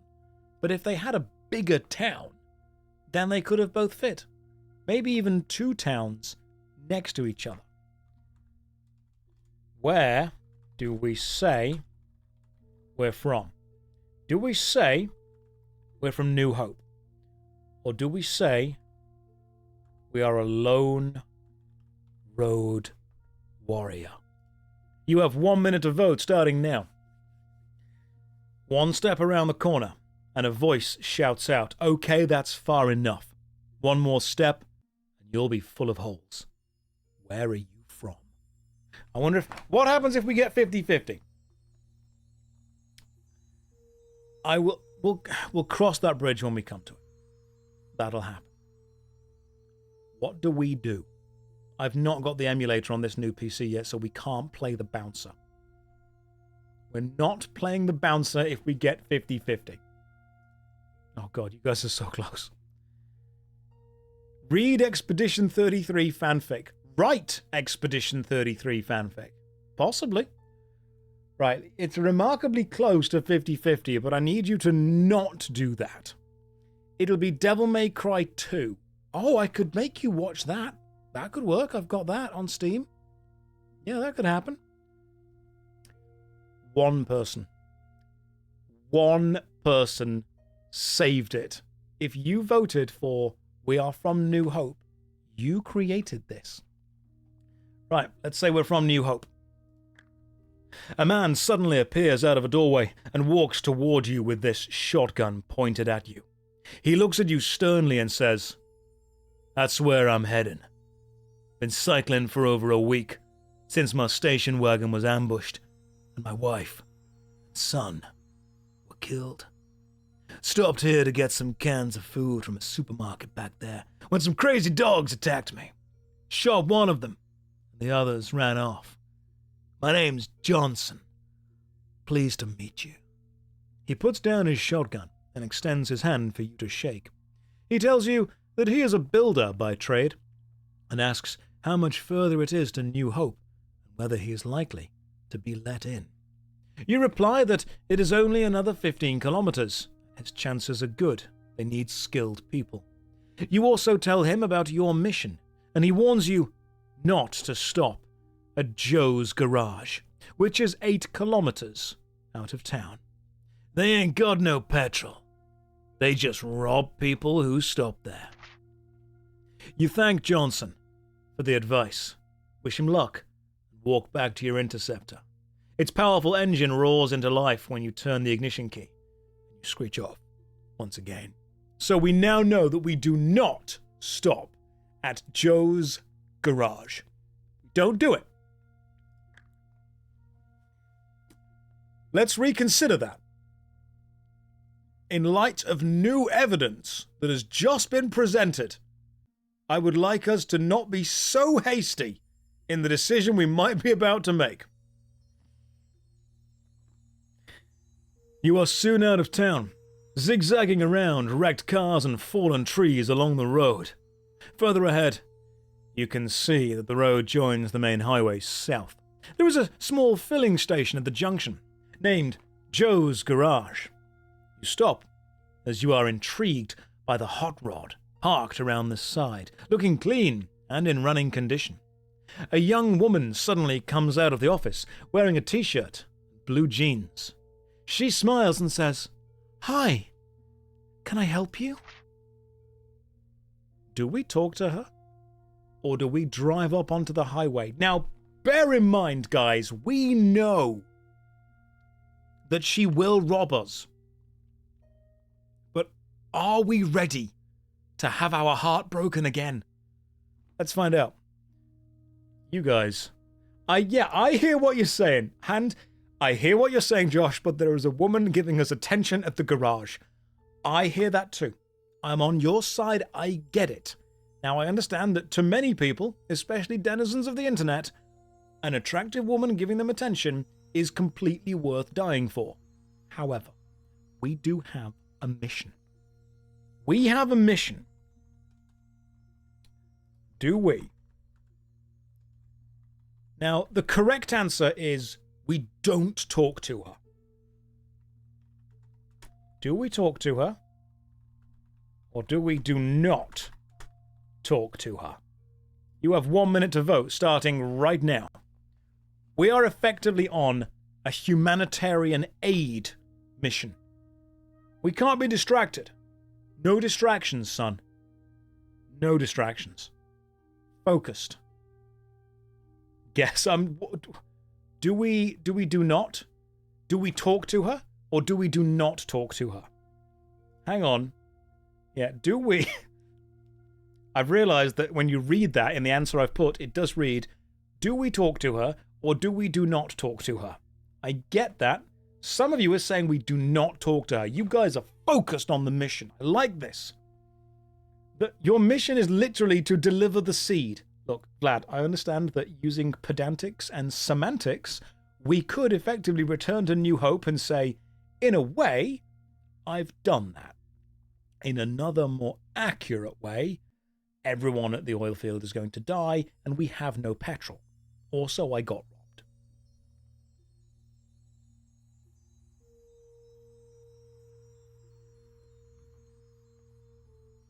Do not talk to her. Smart, clever people. Drive up onto the highway. Despite the hazard of having to avoid abandoned cars, the highway is wide enough for you to gather plenty of speed. It's exciting to drive so freely, without fear of being hauled in by the police for violating some traffic regulation or other. You smile as your speed reaches 190 kilometers per hour, but your joy is short-lived. You suddenly see a red Chevrolet, heavily reinforced with steel plating, coming straight toward you. Somebody is sitting in a small turret on the roof, a machine gunner. You think to yourself that maybe having to deal with the police in the old days wasn't so bad compared to what is coming at you now. You breathe in deeply and get ready to press the machine gun fire button. It's time for some car combat. Aw, yeah. Here we go. Do we fight or do we use a rocket? Bear in mind, we have 4 rockets and some machine gun stuff. We have 33 armor and 7 firepower. They have 15 armor and 8 firepower. They are more dangerous than we are. I think we start off with a rocket. Yeah, let's go with a rocket straight away. I want to see what happens. Just explodes it. Just blows the enemy up straight away. We don't even to wait. Beautiful. Just car combat. Behold. Graphics. That's what... See? This game has better graphics than any game you will ever play because it all happens in here. Up in the old thinker. in the old noggin, in the old grey matter. That, right there. That's better than the best special effects Hollywood can come up with. You are a winner. You stop your interceptor to examine the burning wreck. Who were these people? And why did they attack you without warning? You shake your head and hit the accelerator, eager to reach your destination. You are passing a security truck, thinking about all the money inside it, which is now useless, when suddenly a voice comes through on your radio, above the crackling static. It is one of New Hope's leaders. She tells you how a gang of bikers has just attacked New Hope, killing 8 people in the process. After a short battle, they were eventually beaten off. That's just adding insult to injury. They've got everything they want. She warns you to be on the lookout for them, as they have kidnapped Sinclair, the council leader. You acknowledge the message and say goodbye. After an hour or so of driving without any further incident, you notice that your petrol gauge is dropping. The interceptor is very heavy on petrol. You stop and pour the contents of the fuel canister into the tank, realizing that you have to find some more petrol soon. A few kilometers further, and you know that your luck has really run out. There must have been a car crash at the time of the disaster which caused a huge tailback of now abandoned cars. It is impossible to continue along the highway. You reverse back to the last exit and drive off the highway. You must decide which way to head along the road which crosses over it. Do we go east or do we go west? Bear in mind, this is our map so far. Small town. Joe's garage. Red Chevy battle. East or west? Which way do we go? You guys have a poll. Which way? All you have to do is pick the correct answer. East or west? The detail in this game is insane. This is true freedom of choice right here.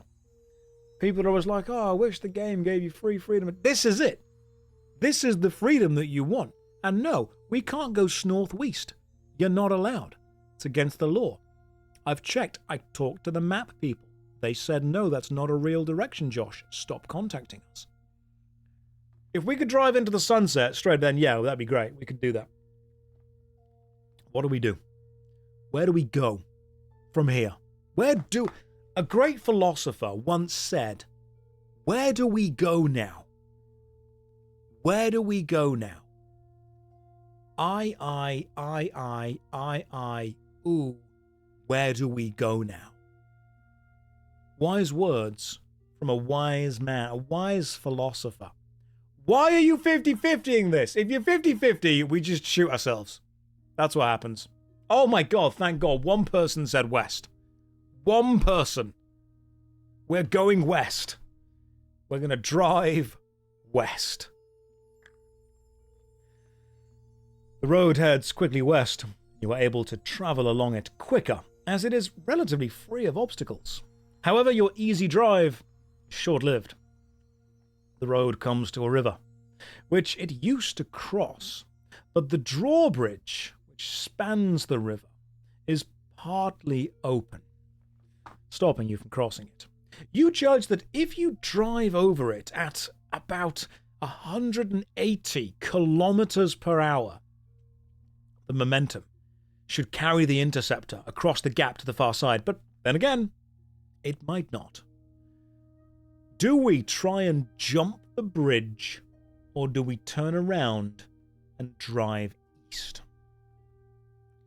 Do we, Paul, do we attempt jump bridge, or go east instead?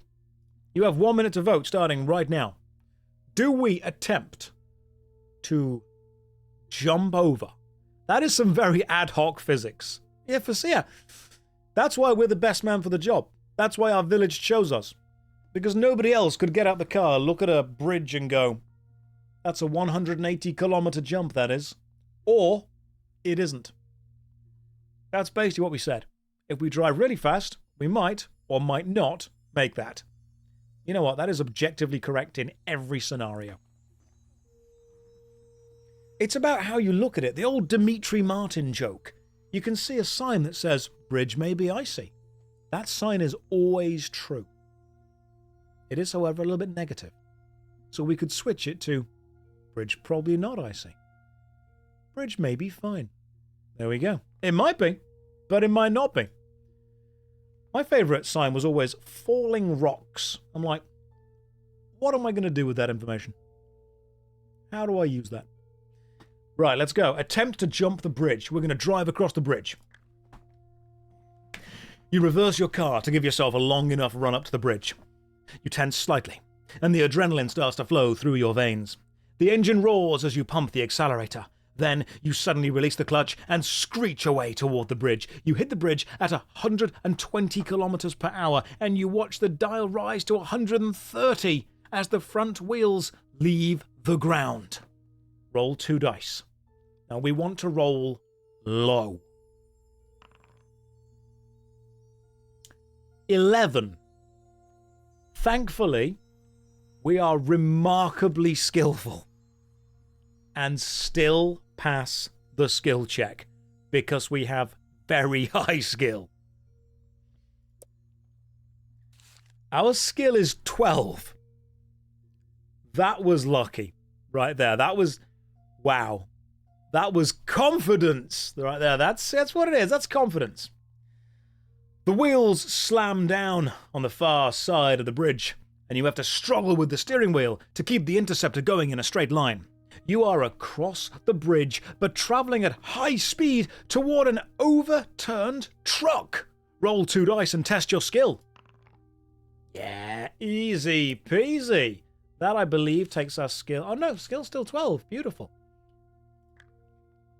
You manage to control the speeding interceptor and swerve around the overturned truck. I swear to God, if we don't actually succeed this is like the best possible setup.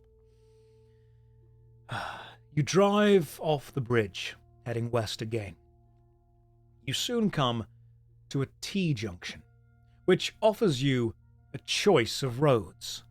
Do we continue driving west, or do we switch and drive south? Now, hang on.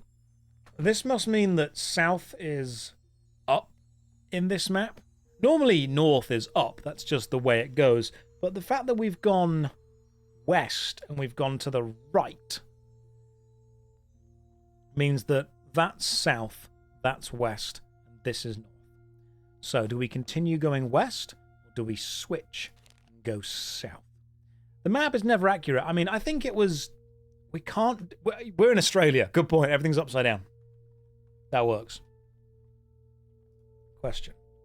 Which way? West or south? Bear in mind, west is continuing, effectively, on the journey we're on now. Yeah, we can zoom out to...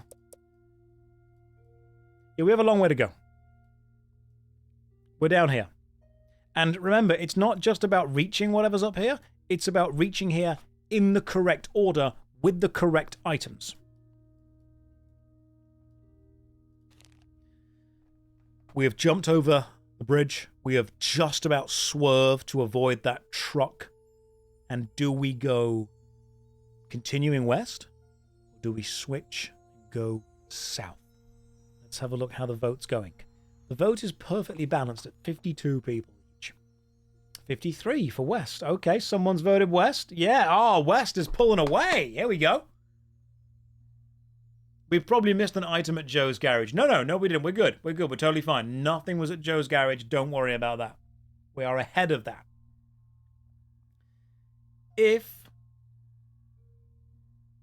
Thank you, one person, for voting south instead. One person is carrying this stream. The country road runs straight ahead, far into the distance, and you're able to make good headway, as it's relatively free from abandoned cars. But after an hour of driving at high speed, the road finally ends in a T-junction. Do we turn left or right? So we are going south, gone this way, effectively, up on the map, and now we have to go left or right. T-junction. This is a maze, and you best not be messing this up. Which way at T-junction? Do we go left? Or do we go right? You have 1 minute to vote right now. I don't use a sock puppet account to specifically vote. I don't care that much. You guys are like, oh, I bet Josh is manipulating it behind the scenes. If you think I would put that amount of energy into anything, you're incorrect. It is insanely warm in this room as well. If we don't succeed on this on the first try. Do I remember the Warlock of Firetop Mountain? Oh, the one where you had to go left, right, left, right, left, right, and you kept walking back through the same door, or in a circle. Yeah. Yeah, I do. Emo Dog, remarkably kind of you. Thank you for all the gifted subs. That is a lovely thing to do. Now, do we have... Okay, so we're very close to perfectly equal voting. Very scarily close.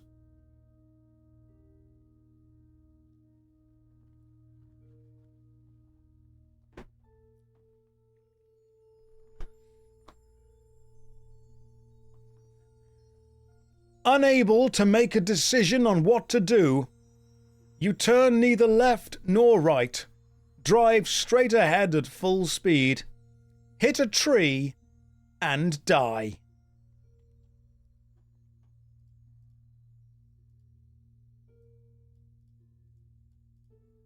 Good job, team. Good work, all.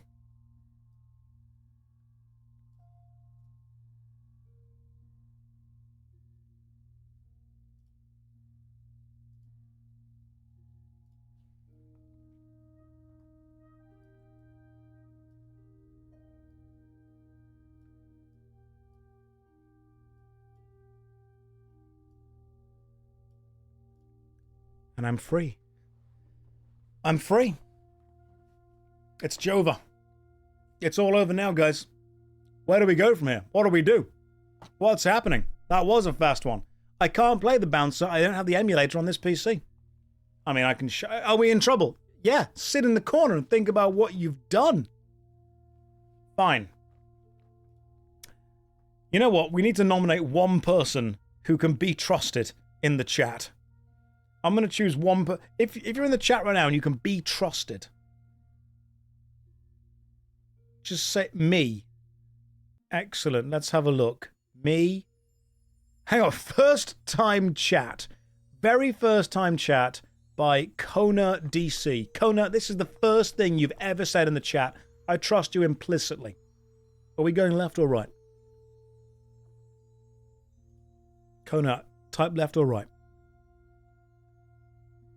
It's all on you now. Right. Okay, cool. We're back in business.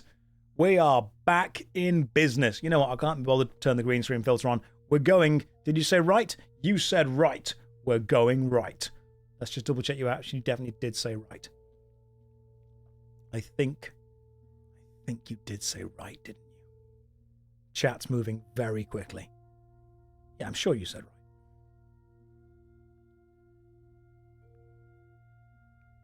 Let me just double check. You did say right. Cool, we're going right. You continue to make good headway along the country roads. The untended fields on both sides of the road have grown wild. You are wondering how long it will be before they are farmed again. The road soon ends at a T-junction, and you decide to turn left and head towards San Anglo. The road cuts through overgrown fields, but there are no obstructions on the road. You check your mileometer to see how far you have come and see that the petrol gauge is reading empty again. Did we pick up a full fuel canister? We did not. So we have to turn to this page. A few kilometers further down the road, the engine starts to cough and splutter. Finally, it jerks to a halt, and your worst fears are realized. You have run out of petrol. There are no buildings and no signs of life, and you realize that the mission is over. You have failed, and must try to get back to New Hope on foot. Perhaps to try to reach San Anglo another time.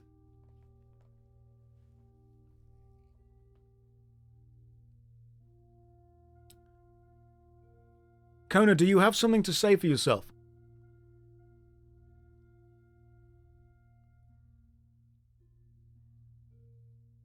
No, don't sit there quietly. I'm not mad. I am just disappointed.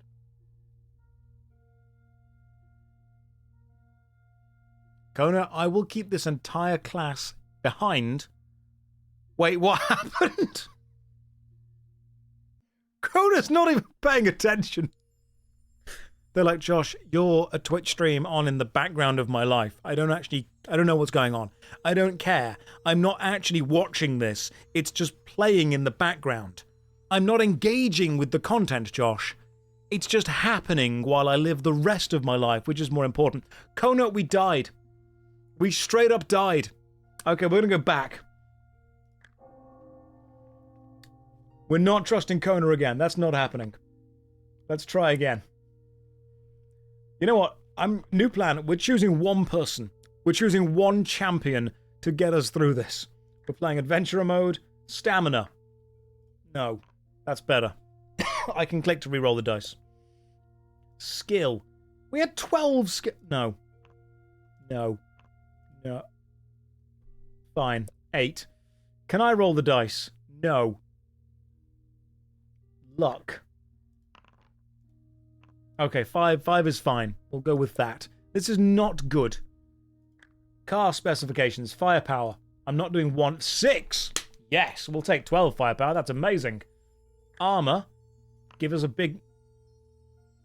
Right. We rolled 2 for the armor, so whoever we choose has to be really good at this. Inju. Are you ready to do this? Are you there? Just checking. Right. Yeah, come on. You're a mod in this stream. This is your time to shine. This is what you do. Inju, we're going to do this. Here we go. We've seen the news bulletin. We're ready to leave. I'm going to follow your instructions specifically. All right, we're in the cool car. Inju, we've just heard the sound. We've gone. We've gone from New Hope. We've moved on. We've driven away. We've pulled in for a bit of a break. We've heard the sound of a shotgun going off. What do we do? Do you want to get out the car to investigate the shotgun, or do you want to not do that? Remember that if we do get out to investigate the shotgun, it's the builder guy. Out of town. Straight out of town. You are soon out of town, zigzagging around wrecked cars and fallen trees along the road. Further ahead, you can see a sexy woman comes out of Joe's garage. What do we do? Inju, you are leading us on this one. What's happening? Do we talk to the attractive lady, or do we ignore her and focus on the mission and carry on? What's happening? We're waiting. I'm very focused on this. Inju is too excited they've left. We believe in you. Don't ruin this. Ignore wenches obtains speed. I like this is good. Drive up onto the highway. Despite the hazard of having to avoid abandoned cars, the highway is wide enough for you to gather plenty of speed. It's exciting to drive so freely without fear of being hauled into the police by violating some traffic laws, but there's a man with a gun! What's happening? The thing is driving toward us. Car combat time! Do we shoot with our machine guns, or do we use a rocket? Inju, you're leading this adventure. Do we fight? Fight it! Carmageddon. Right, fight basics. Roll. Let's have a look. You enemy. We won. We shot it for 2. That was decent. We fight it again. I'm just going to keep rolling. 23 to 17 for 1 damage. That's not a lot of damage. We're going to keep rolling. I'm not going to use the missile at all. I'm going to keep rolling. Ooh, that's a decent one from the enemy. Why is that damage so low? Why are we doing like 1 every time? We could do so... There we go, 6. Just a big hit. Just a big, powerful hit. Got it. Absolutely got it. Nailed it. We are triumphant. We have destroyed it. You stop your interceptors to examine the wreck. You acknowledge the message. I remember that New Hope's leaders, a gang of bikers, have just attacked. Oh. Yeah, that's the gang of bikers.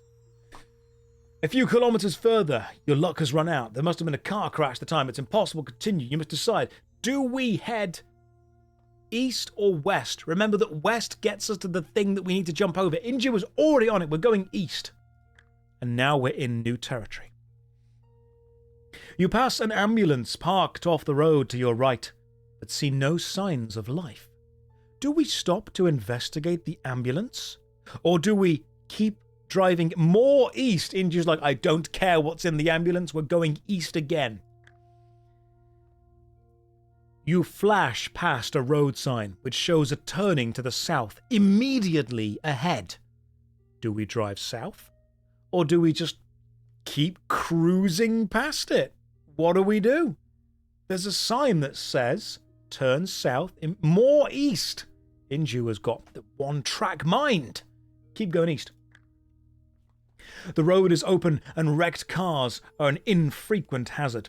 The speedometer reads well above the maximum speed limit that's used to control the road, but you know that there is no chance of getting a speeding ticket now. Your enjoyment, however, is short-lived. A roadblock of upturned cars and trucks comes into view. You slow down and survey the scene, sensing danger. Do we fire a rocket at this roadblock? Do we try to drive around it? Or do we turn around and drive back to the junction and head south? Inju says rocket the roadblock. Reaching forward, you press the rocket launcher button on the control panel. The interceptor shakes as the rocket is fired, and the explosion, which follows immediately, is loud and blinding. When the smoke clears, you see that the roadblock no longer exists. Suddenly, you hear the roar of a motorcycle engine starting up and see 2 leather-clad armed riders appear from behind a bush and blaze up the road through the hole in the roadblock. The passenger turns and fires a warning shot at you as the bikes race away. Do we drive after them? Or do we let them get away and carry on with our mission? They were probably ready to ambush us if we attempted to drive around the block. That was an ambush roadblock that they had made, and we completely negated their plans by just missiling it and blowing them up. Do we chase after them, get some revengeance, or do we just drive on? Yeah, let's leave them. Too risky. Let's go. Inju is playing it safe. We're not doing Metal Gear with this one. We let them get away. You watch the bike speed away into the distance until it disappears from view. After waiting for a few minutes, you set off east once again. You soon come to a signpost which points down a narrow dirt track toward a town called Rockville. Do we drive south to Rockville, or do we keep heading east? I've got a feeling I know what Inju's going to choose. No, south. Let's go south. I like rocks. Oh, keeping it all loosey-goosey like. Never let us know what you're expecting, you know? Keep us guessing every time. Plot twist, we're going to Rockville. The dirt track is rough and bumpy, and you realize that people for miles around will see the dust that the speeding interceptor is throwing. Nevertheless, you are determined to reach Rockville. Suddenly, you see a blinding flash on top of a boulder in the distance. Test your luck. You are lucky. Somebody has fired a bazooka at you, but the shell explodes harmlessly a few meters to your left. I think it would take a bit more than a few meters for a bazooka shell explosion to be harmless, but we press on. We ball. You press down on the accelerator, steering the interceptor toward your attackers, but before you can reach them, they jump onto motorbikes and race off. Do we chase after them? Or do we reverse, drive back to the road, and turn right to head east? Ooh, Inju. Inju. This is a choice. Chase them this time. The bikes are suited to driving along the dirt track, and you are unable to catch up with them. In the distance, you see a cluster of houses, which must be Rockville. The bikes drive straight toward the houses and disappear from view. As you get closer, you hear the sound of gunfire, which seems to be coming from the nearest farmhouse. Assuming you have any, will you fire a rocket at the farmhouse? Will you keep driving toward the houses? Or will we reverse, drive back down the road, and turn right to head east? Now, I think that there might be some good people inside the farmhouse. Do we have another rocket? Yeah, we have 3 rockets left. Inju, it's up to you. We can rocket the farmhouse. Is knocking not an option? I suppose the rocket is just one very loud, violent knock. That's what it is. Rocket the farmhouse, do it. The farmhouse is an easy target, and the rocket does not miss. The explosion destroys the farmhouse, sending fragments of brick and wood flying through the air. When the dust has settled, you drive cautiously ahead, one finger against the machine gun trigger. You stop alongside the farmhouse, but see no signs of life. You turn off the engine and wind down the window of the interceptor. You hear the desperate cry of a man calling for help. Do we get out of the car to investigate, or do we just drive south, out of town? Inju, you have performed the big knock. Get out, there might be good people. You've just blown up an old man with a rocket. You walk over toward the sound of the cry for help and find that it is coming from inside a shack attached to the general store.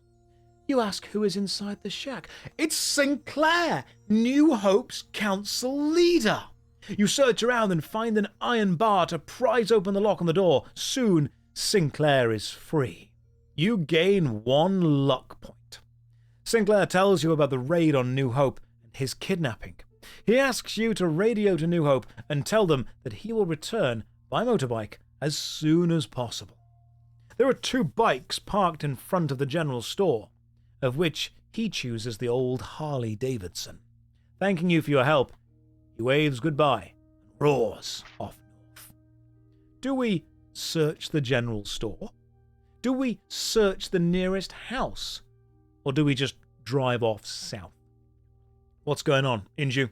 It's up to you now. You've led us this far. You've got us all this way so far. That was where we went last time. What are we doing? We're all waiting. We're very excited about you potentially finishing a book. It's never happened before. General store, an RPG needs item hoarding. I like it. Inside the general store, you find a can of meat, which you greedily devour, not having eaten such a rare delicacy for a long time. Your stamina increases by 2 points. More importantly, you find a full canister of petrol, which you stow inside the interceptor. If you have not done so already, you may search the nearest house, or you drive off south. What do we do? I'm going to be honest, Inju is doing way better at this than all of you combined. Every single person put together is less effective than Inju just saying, do this. More looting, we go to the house. You open the front door of the house and step inside. Leading off the hallway, there are 2 doors facing each other. The door on the left or the door on the right. What do we do? Now this feels, in these books, I'm a flip a coin, says Inju. Alright, yeah, fine. It's the best leadership choice. In these situations, in these books, we have already found something good in the general store. I think we are unlikely to find something good here. Heads, so go left. One of these is going to be bad. The door opens into a room that has recently been occupied. There are unfinished cups of coffee on the table and the front wheel of a motorcycle propped up against the wall, its inner tube lying on the floor. Somebody was obviously in the process of mending a puncture. There is also a toolkit on the table, inside which you find a pair of heavy-duty wire cutters, which you decide to take with you. If you have not done so already, you may open the door to the opposite room, or you may leave the house. Okay. We found the petrol. We've found a wire cutters in the toolkit. Do we gamble it for something good? That other room has got to be bad. There is no way that other room is good. It's too lucky. It's too easy if it's good. But I'm not the one leading this. I'm just sitting back watching. Inju is the one leading us here. We've got health. What do we do? Do we leave the building or do we go through the door? It might be a jigsaw-style trap. You don't know. Yeah, we've got some cutters. We've got the petrol. I think maybe we're pushing our luck a little bit here. What do we do? Leave. Inju has made the choice. We are leaving.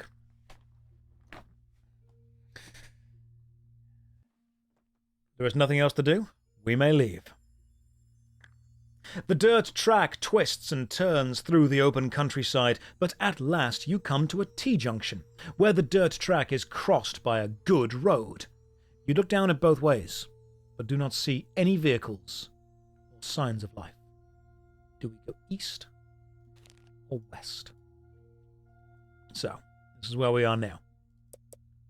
East would be effectively going back roughly toward the general store, but I'm guessing we're going that way. And west will be going to the right. I will also add that I'm not a guy. That's why we've done so well. Inju is... Okay, fine. Maybe women's intuition has helped us out quite substantially here. Maybe we should have just listened. Because so far the most dangerous person we've met has been the woman at the petrol station who could have killed us. Well, more east. We are not stopping for anyone. East is the direction. The road heads directly east, and you are able to travel along it without incident until you reach another T-junction. Here, you decide to turn right in order to drive south toward San Anglo. The road cuts through overgrown fields. There are no obstructions. You check your malometer to see how far you have come, and notice the petrol gauge is reading empty again. If you have picked up a full fuel canister during your journey, turn. Well, I guess because you found the petrol canister, we can keep going. You brake to a halt and get out of the car to empty the fuel canister into the petrol tank. The canister does not hold much petrol, and you realize you will have to be on the lookout for more if you hope to reach San Anglo. By the time you set off again, it is early evening, and you watch the setting sun through the right-hand window. Soon, it will be dark, and there is a new decision to make. Do we drive off-road to sleep the night inside the interceptor, or do we drive through the night? It's going to be dark. Do we risk driving in the dark? Or do we risk pulling off the road, falling asleep? I'm not sure. You can all type as much as you want. It's Inju's choice. Inju's seeing a lot of sleeps. Hang on, are you... Inju, you can't be democratically doing this. That's what got us into the problem in the first place. You have been chosen for your single-minded dictatorship approach, where you care not for your subjects. You just do. I mean, we'll click sleep, but don't listen to these idiots. Everyone here died. We sleep. You pull off the road and park the interceptor behind a row of bushes. When you turn the engine off, you suddenly realize how quiet it is outside and wonder if anybody heard you stop. Don't get mad at me, guys. You're the ones that died. You decide not to go to sleep until it is totally dark and spend a long time eating your makeshift evening meal. When you are finally convinced that nobody is now likely to find you, you stretch out, go to sleep. In the morning, you wake early, feeling refreshed. You gain 2 stamina points.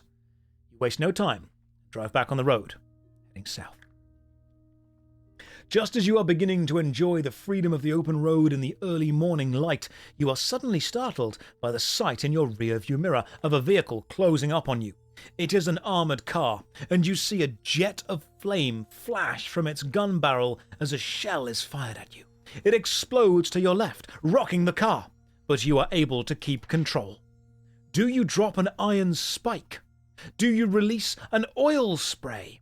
Or do you carry out a high-speed handbrake turn to face the armoured car?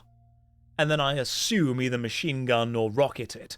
Inju, what are we doing? Are we iron spikes? Are we oil slicking? Or are we handbrake turning 180 to shoot it from the front while we effectively reverse? Oh, oil plus fire equals bad, so oil it. Okay, you're using clues. Now, I don't think it was actually shooting a stream of fire at us.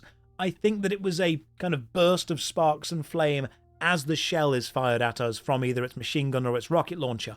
But the book did say and specify the burst of fire. So we're going to use the oils and see what happens.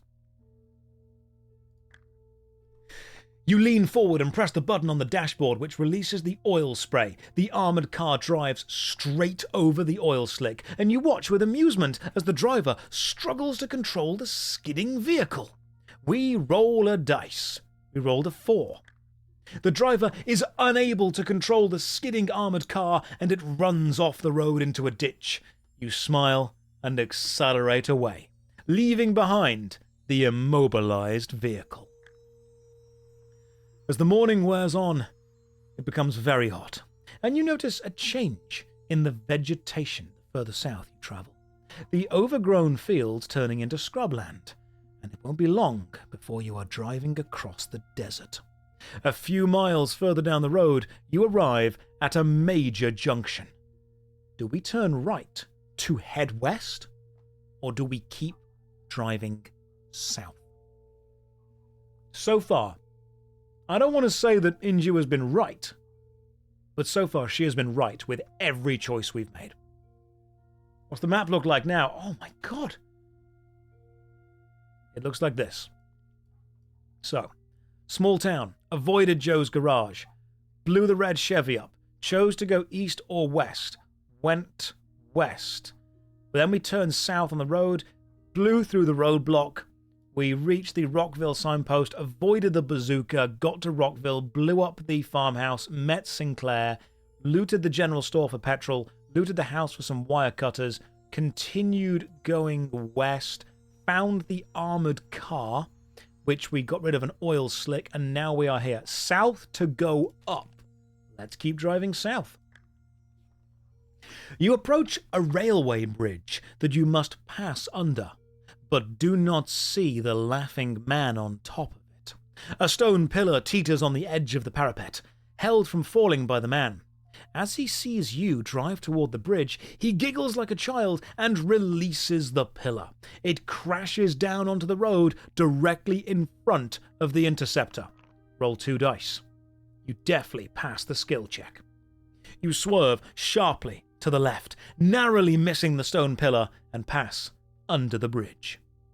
Do we stop to deal with our attacker, or do we just keep driving south?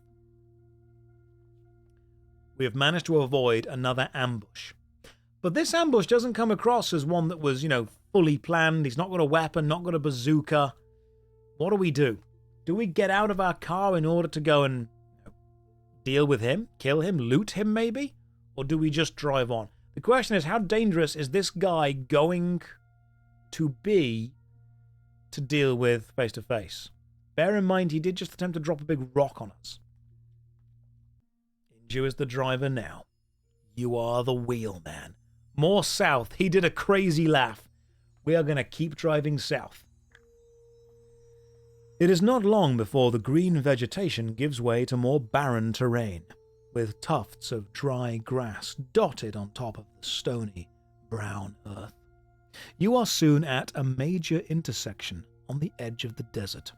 You stop at the crossroads and see that the road heading east is blocked with abandoned cars. Do we drive south into the desert, or do we turn right to head west? It almost feels like they're trying to prepare us before we go into the desert. It feels like the desert is the difficult bit that we're going to have to survive crossing. And all these little side bits are almost gathering equipment to be able to cross the desert. This is Mad Max plus Dune. Yes, Angry Dune. But Inju, do we drive south into the desert? Or do we turn right and head west? That's what the map currently looks like. We are here, effectively. Can you save the game? I mean, we can just speed run to this point, to be fair. Do we have fuel, is the question. I don't think we do. No. Do we have any fuel? No. We can save. We can save here by just putting a bookmark here. So, add, I suppose? Position has been saved. Cool.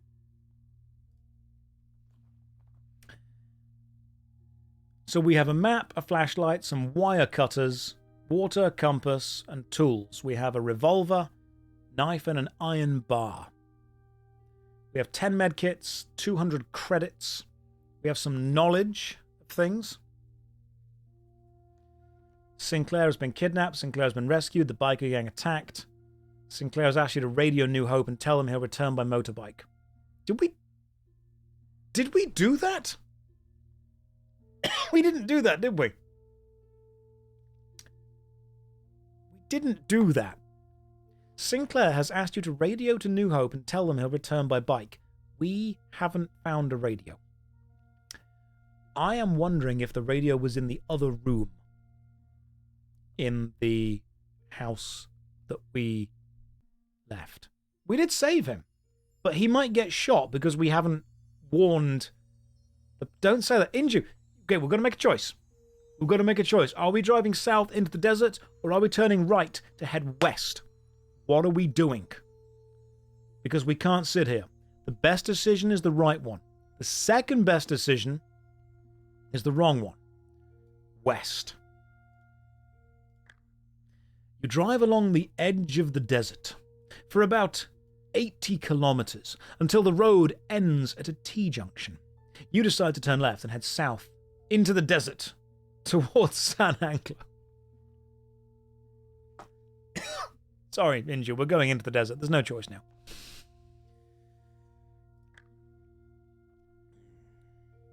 The landscape turns into a reddish brown as you drive further into the desert. The road runs south, straight as an arrow, and is virtually clear of abandoned cars. As you drive along, something you recognize catches your eye. It is an overturned Interceptor, which must have veered off the road and rolled after its driver died at the wheel. Should we stop to see if there are any spares worth taking from it? Or do we just keep on driving? So, a car the same make as ours, overturned in the middle of the desert. Could it be a trap? I don't think so. We're in the middle of a desert. It's like, can I see anything else? Inju, this is not Dungeons and Dragons. I'm not a dungeon master. I don't control the specifics of this adventure, but I will attempt to. You are in a desert. The landscape that you can see is a reddish brown as you drive further into the desert. The road is remarkably straight. One may even say as straight as an arrow, and there are no abandoned cars anywhere around. As you've been driving along, you have seen another car, the same make as yours, overturned. It probably veered off the road. Maybe the driver died at the wheel. Do you want to stop and loot it? Yes, you do. You're saying magpie mode, that's our car, let's go and loot it.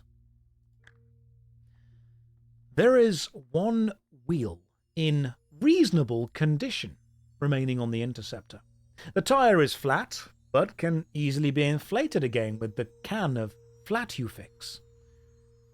It does not take long to remove the wheel and store it inside your own car. Do we look inside the crashed car, or do we continue our journey? What do we do? Because we've found a wheel. That's good, that's bonus, that's positive. What else do we do? Go big or go home? Some people are saying we look inside, some people are saying we don't.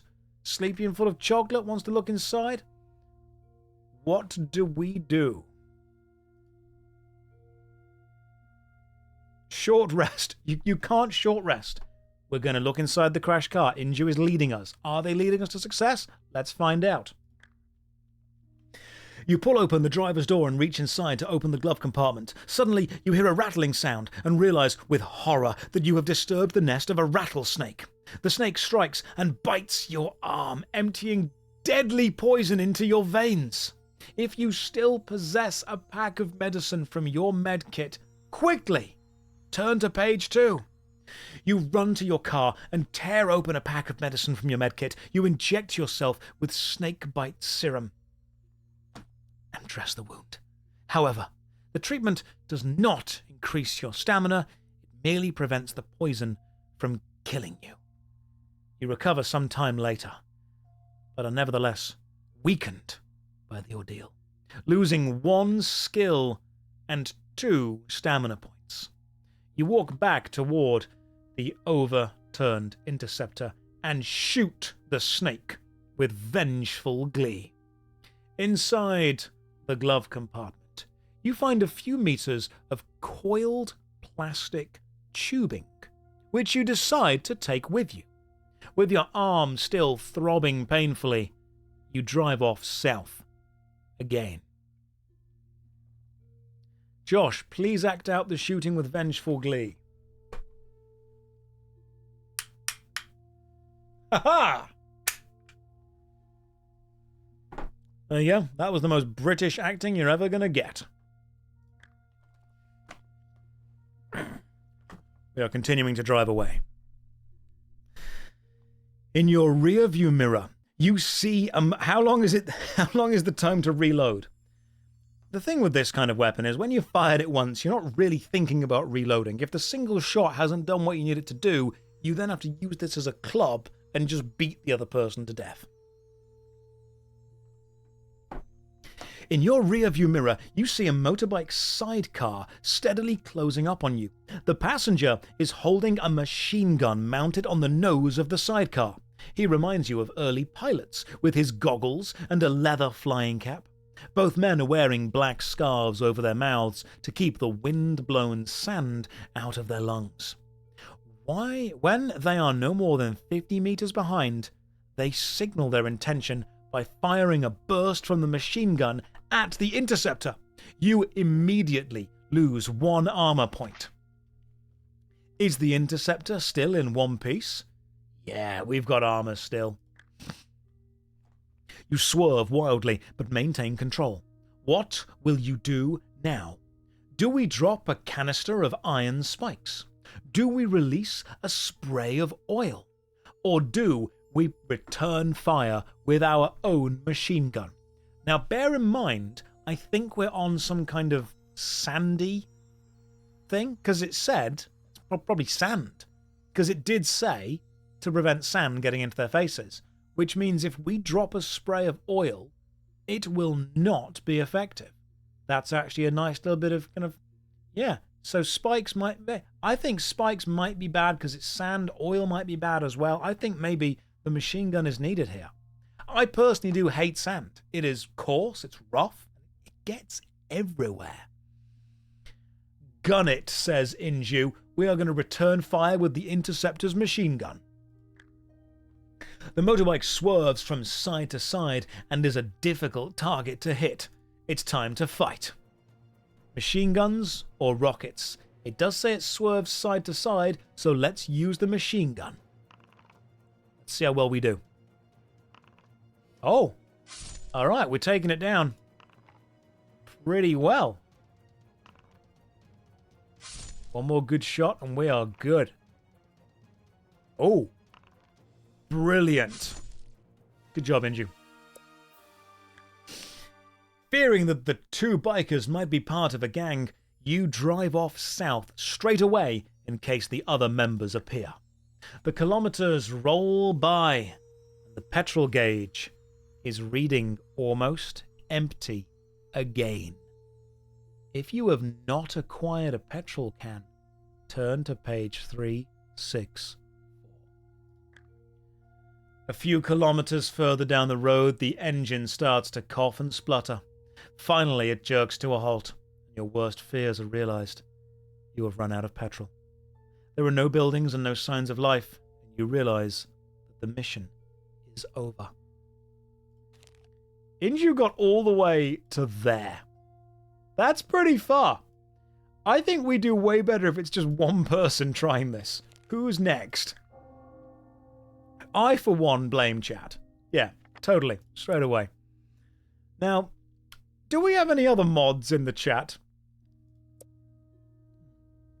Where's the... Red Sky. Alright. Come on, Red Sky. If Inju doomed us all, it's your turn now. Let's see what you can do. Harlequin Red Sky. Your starting stamina is 35. Your skill is 10. Your luck is 1, which goes to a total of 7. Your car's starting firepower is 9. Your car's starting armor is not good. Fuel and other equipment. Video bulletin. There's been a terrible thing. We're going to leave our place.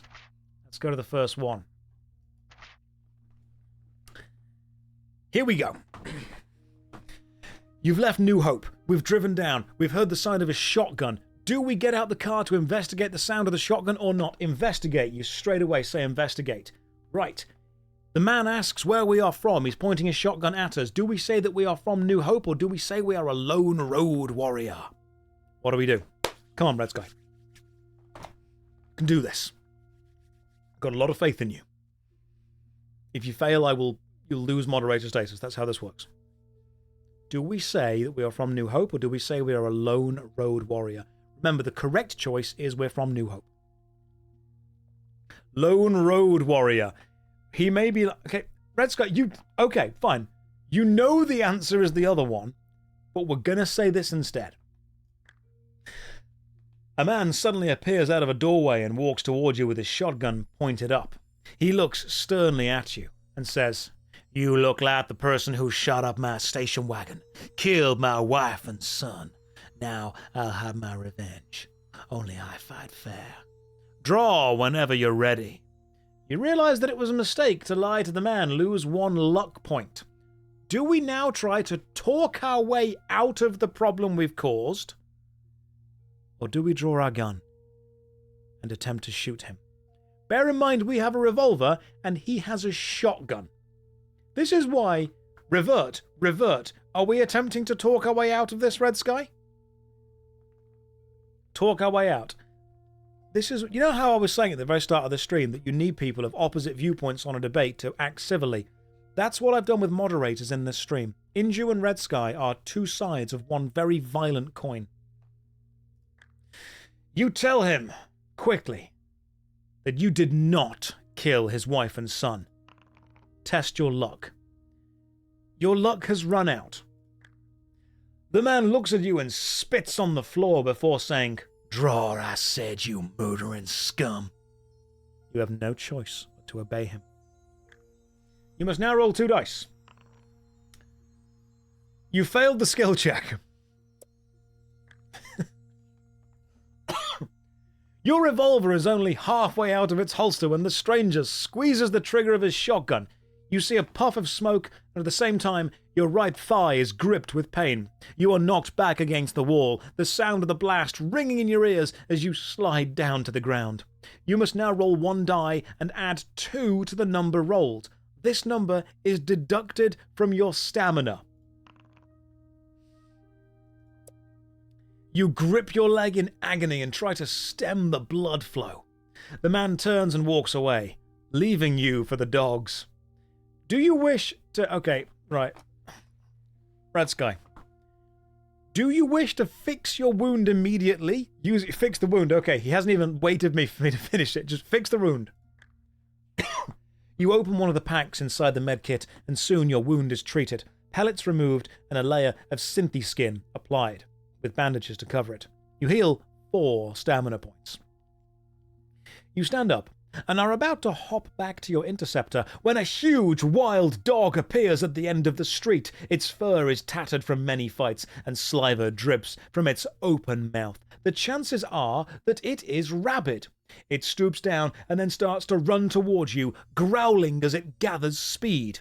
Do we attempt to shoot it or get into a knife fight with the dog? It has rabies. Shoot it.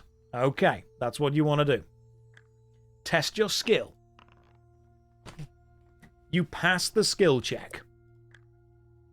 Much to your relief, the shot is accurate. The dog is killed instantly.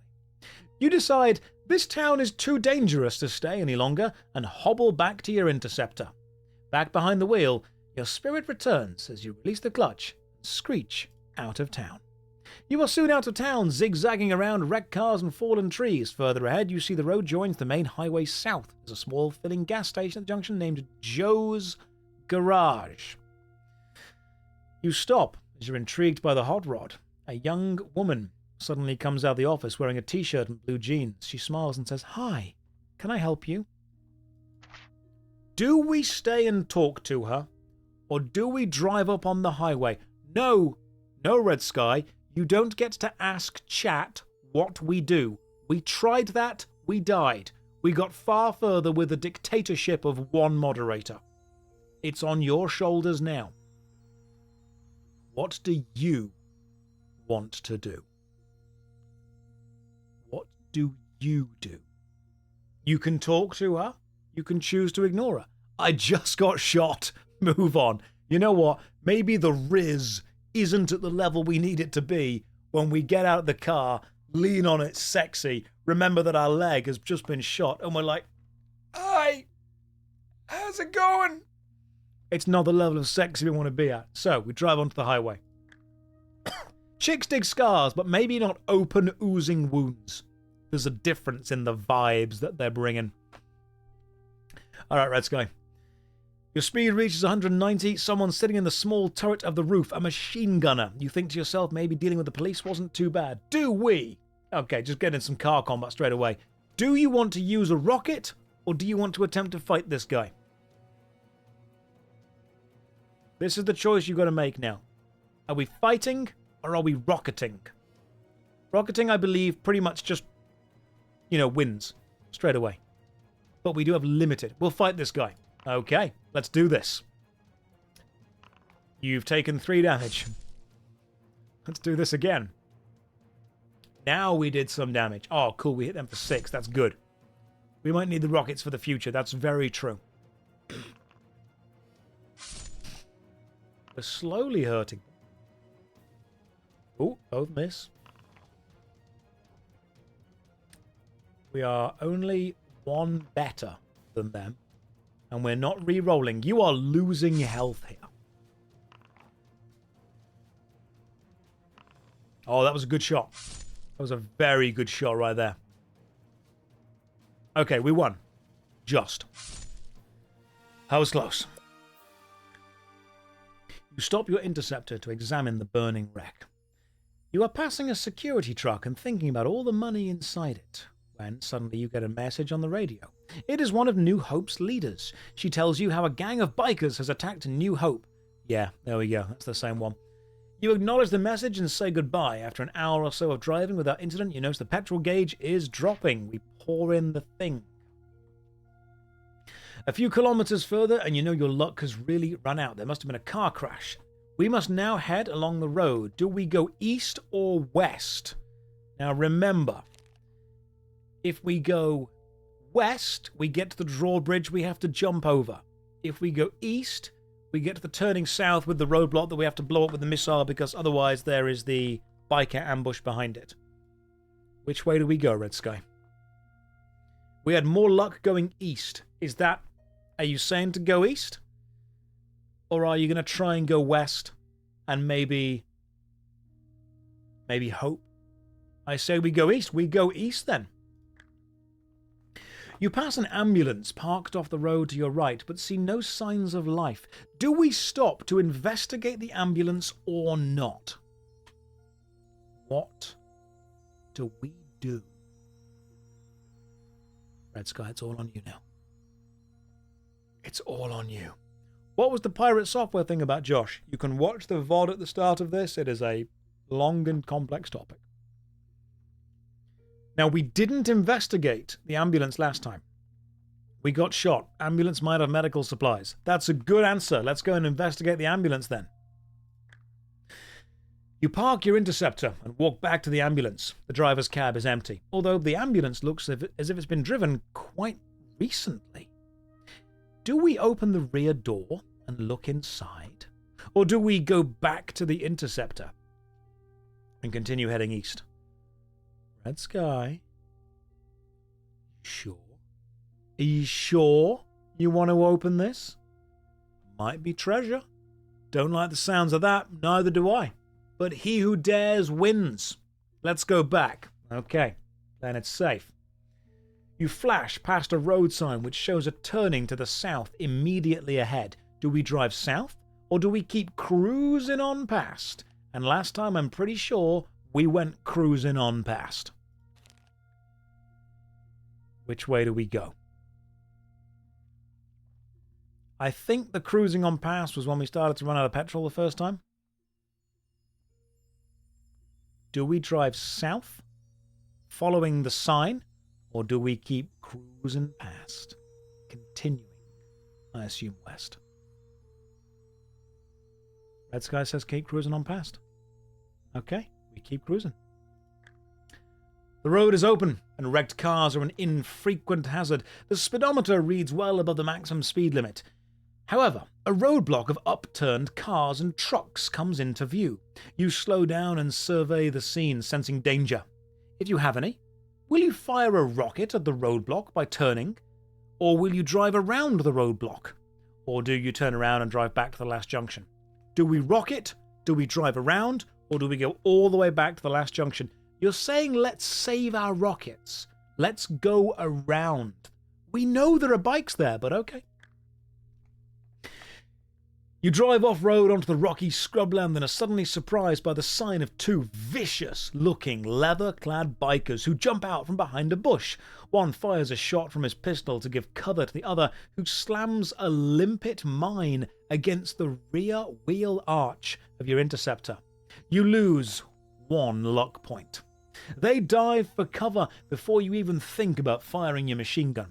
Your mind races in panic as you decide, what do you do? Do you keep on driving? Do you stop the car and jump out? Or do you stop the car and stay inside? They have put a limpet mine on the rear wheel arch. It might be a mine that blows up as we drive. It might be a mine that blows up when we stop. Who knows? It might be speed. It might be not speed. What do we do? Do we keep on driving? Can we use items in our inventory right now? I don't believe so. No. The items in our inventory will be usable when we get given options in the book to use them. We can click on medkit to restore our health, but we're only 1 health now and we don't need to. So what do we do? Yeah, is it a speed situation? Is it a speed 2 situation? Which probably shouldn't have happened. What do we do? Bail from the car. Are we... Okay. Stop the car and jump out. You've chosen bail from the car. Let's do it. The car slides to a halt in a cloud of dust, and you jump out, firing your revolver. The two bikers return fire as you scramble away from the interceptor before the mine explodes. You dive onto the ground to hide behind a bush, just as the explosion rips through the air, wrecking a wheel. The interceptor loses 2 armor points. The dust settles and all is silent, until one of the bikers calls out to you, saying, "Throw out your gun and keys. We only want your car." Do we obey them? Or do we fight it out? What are we doing now?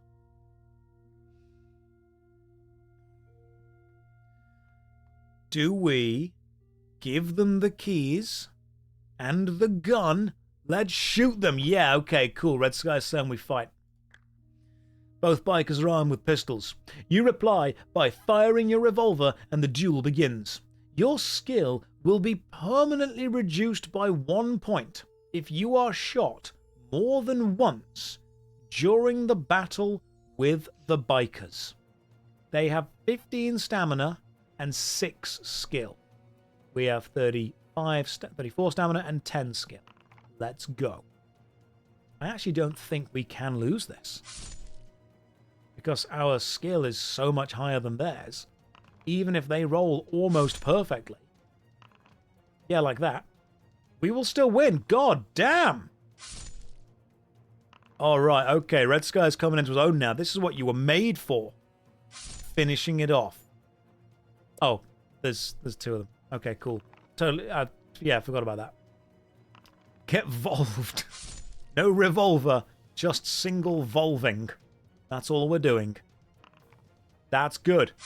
We've had 1 biker, yes. But what about second biker? Oh, you are landing some critical hits with this. Even with low rolls. Yep, this is good. Oh. Oh, come on. So close. And you've won. You've actually won. Hello, Princess Sophie. Welcome to the stream. You are just in time to watch Red Sky from the chat win a shootout with 2 bikers. You walk over to the biker's motorcycle and notice a locked side pannier. Do we open this pannier? Or do we change the wheel on your interceptor without wasting any more time? It's the law of the wasteland. Let's pop it open. Let's loot it. You fire the lock on the pannier. 3 shots and it's open. Inside, you find a pair of handcuffs, a map, and 200 credits. After putting the handcuffs and credits in your jacket pocket, you look at the map. There is a red circle drawn around New Hope. Obviously, these men came from the same gang that attacked New Hope.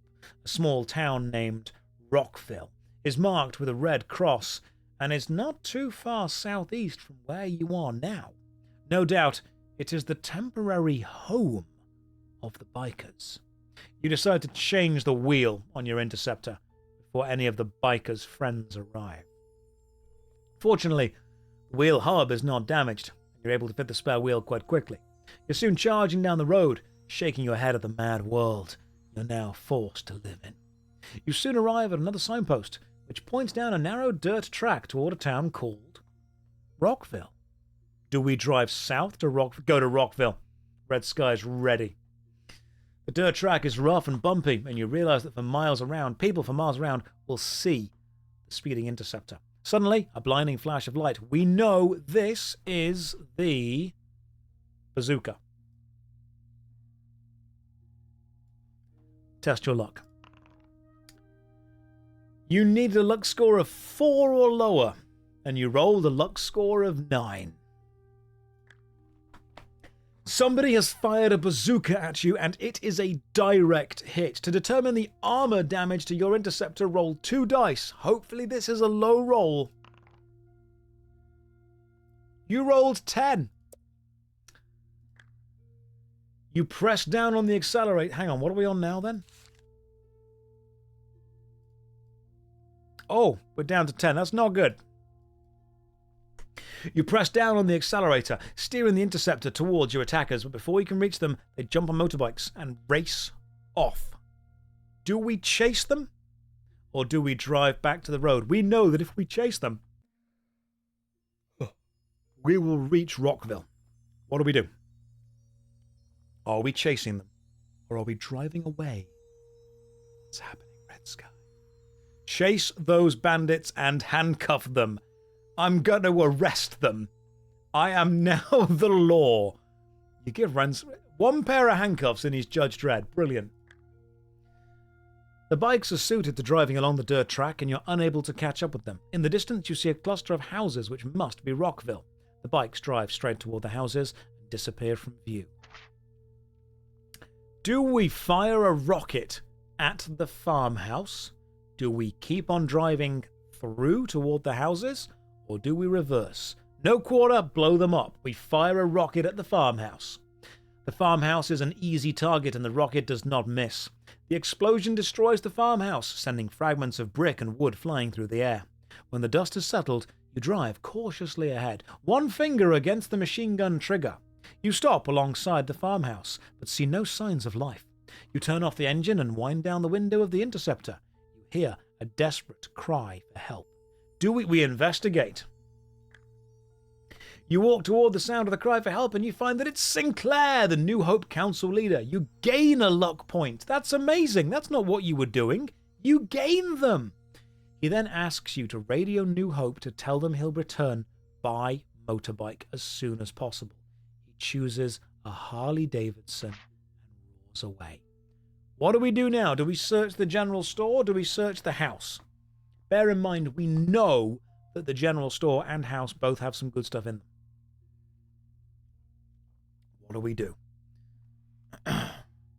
Search the general store. Good answer. You find some meat, your stamina increases, and we find some petrol, which is essential. Do you want to search the house as well? This is where it gets risky. I think we need to.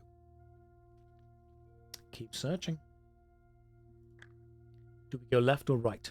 Left door, right door. I think we know that the left door is the... What is our objective?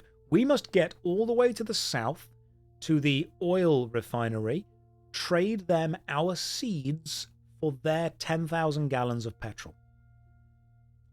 Let's go left. The door opens into a room that has been occupied. There are unfinished cups of coffee on the table and the front wheel of a motorcycle propped up. There is a toolkit. We take the toolkit. Good. Do we now go in the room opposite? We didn't do this last time. Let's check the other one. Full send. Opening the door trips a wire which is pulled taut around the trigger of a crossbow in the far wall. The bolt is unleashed from the bow and thuds into your shoulder. To see how much stamina you lose, roll 1 dice. Thankfully only 1.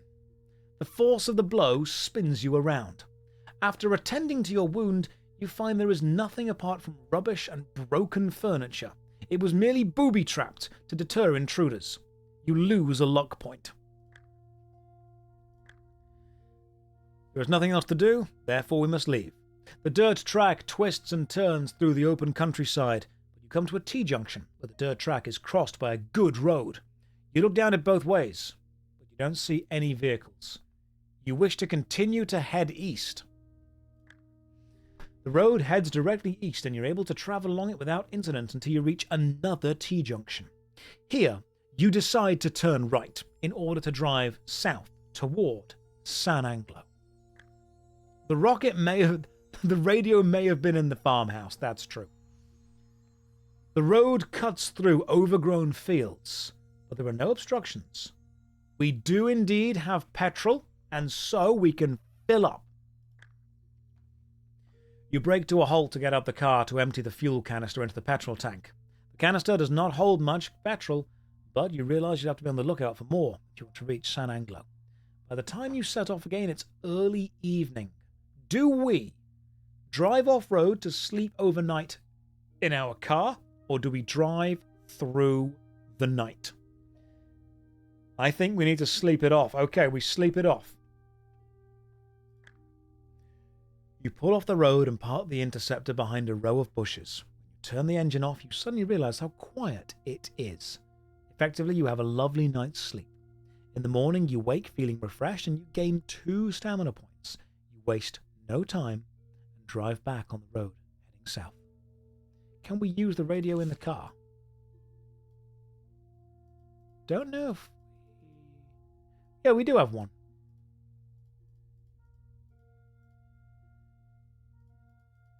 It's in here. Car accessories. Let's just have a look at the car accessories. It doesn't say that the radio is there specifically. I'll assume that we probably just did that. Just as you are beginning to enjoy the freedom of the open road in the early morning light, you are suddenly startled by the sight in your rearview mirror of a vehicle closing up on you. It is an armoured car, and you see a jet of flame flash from its gun barrel as a shell is fired at you. It explodes to your left. What do you do? Do we drop iron spikes to get rid of this pursuer? Do we release an oil spray? Or do we carry out a high-speed handbrake turn to face the armoured car? Let's drop some iron spikes. You press the button on the dashboard, which releases the canister. The iron spikes are spread all over the road, and you watch the armoured car drive toward them in your mirror. Test your luck. You are unlucky. The driver of the armoured car is alert and swerves the car off the road to avoid the spikes. It powers its way through the overgrown grass verge and bounces back onto the road to continue the chase. Do you want to release an oil spray? Or do we risk a handbrake turn? What do we do, Red Sky? You've failed the first time. What do we do? All that lost luck. Let's do a U-turn. Let's check our luck. We are unlucky. You turn the wheel sharply to the left, at the same time pulling hard on the handbrake. The tail end of the car swerves right around, and you stamp down on the accelerator to halt the skid. The wheel spins in a cloud of smoke as the rubber tries to grip the surface of the road, but you've overdone it, and the car spins into a shallow ditch by the side of the road. The armoured car closes in, and suddenly you see the flash of machine gun fire spitting from its turret. During this vehicle combat, your firepower is reduced by 2 because of your car's immobility. Let's fight. Do you want to use a rocket? Bearing in mind the enemy has 20 armor and 9 firepower, while we have 10 and 7. Rocket. We win. Oh, that was close, man. It takes a long time to dig your car out of the ditch, and it's very tiring work. Lose 1 stamina point. Do you have enough stamina to drive off? Yes, we do. Let's drive away. Shade, welcome to the stream. You're about to watch moderator Red Sky from the chat attempt to beat a book. Rage, welcome as well. Let's do this. Everyone's here now, my goodness. Letitia's here as well. Unlucky as how I am with my life. Red Sky's doing okay so far. He's doing well. Let's go south. I haven't even read the page. And Red Sky's like, south, Josh. Hurry it up. I know what I'm doing. Come on, quick, quick. Time is money. Keep driving south. Let's go. You approach a railway bridge that you must pass under, but do not see the laughing man on top of it. A stone pillar teeters on the edge of the parapet, held from falling by the man. As he sees you drive toward the bridge, he giggles like a child and releases the pillar. It crashes down on the road in front of you. Test your luck. You are lucky you passed the skill check. Fantastic. You swerve sharply to the left, narrowly missing the stone pillar, and pass under the bridge. Do we now stop the car and deal with our attacker? Yes, he was laughing, but he wasn't shooting at you, which means he might not have any guns. It might just been a push the rock and kind of hope for the best. What do we do? Your headcanon is a reliant Robin. I don't like his smug aura. It mocks me. I'm assuming you want to stop and deal with your attacker. Let's do this then. With revolver in hand, you jump out of the interceptor and climb warily up the railway embankment. When you reach the top, you look toward the bridge and see your attacker grab a bag from out of a caravan abandoned there. He jumps on a motorbike and roars off east, away from you.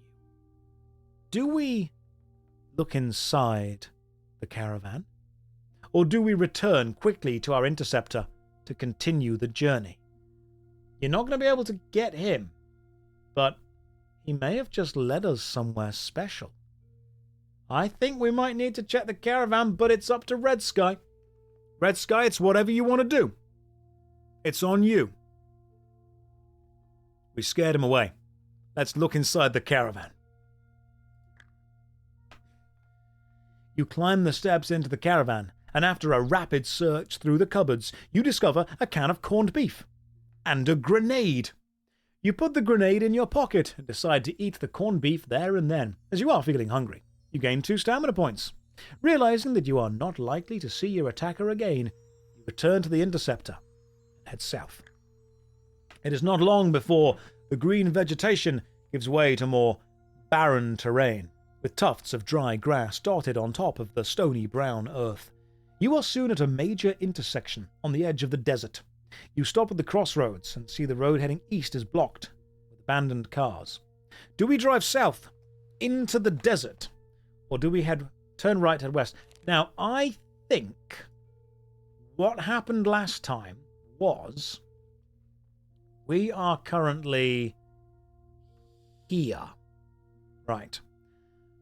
I think what happened was Inju went west about 80 kilometers and then was forced to go into the desert to find the overturned interceptor.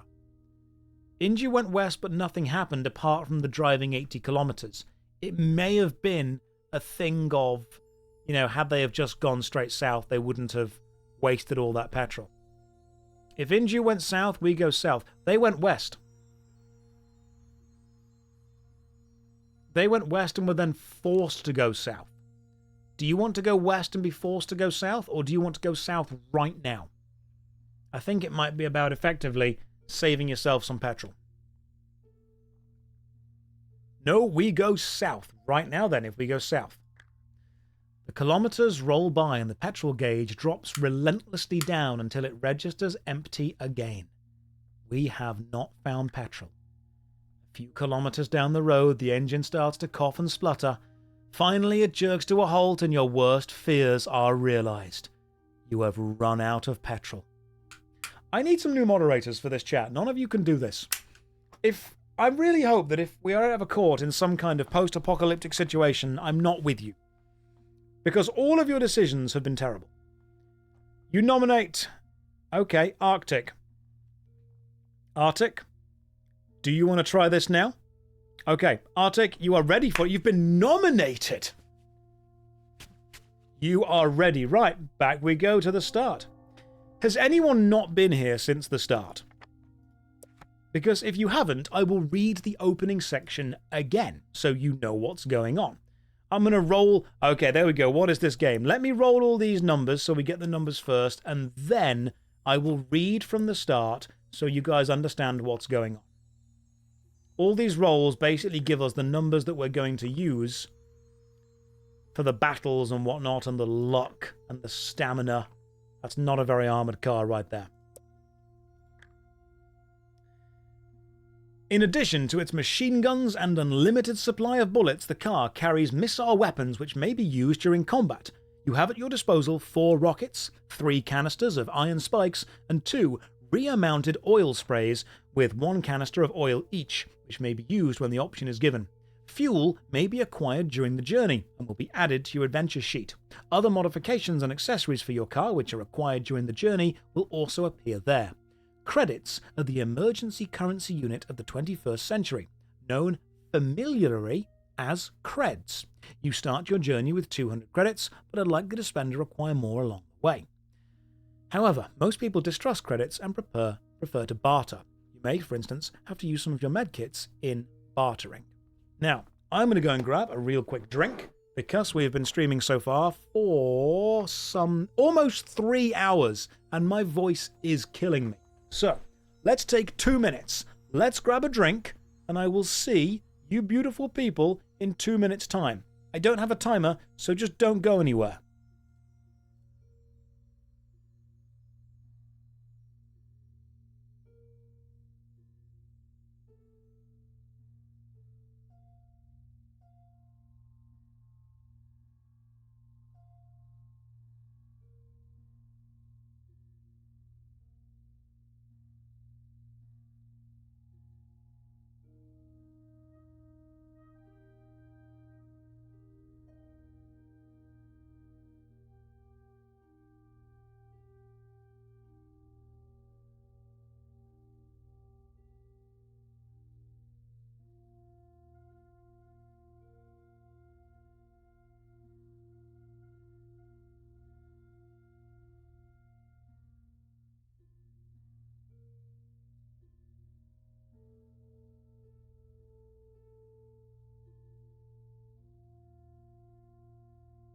Okay, I'm back. I've got a drink.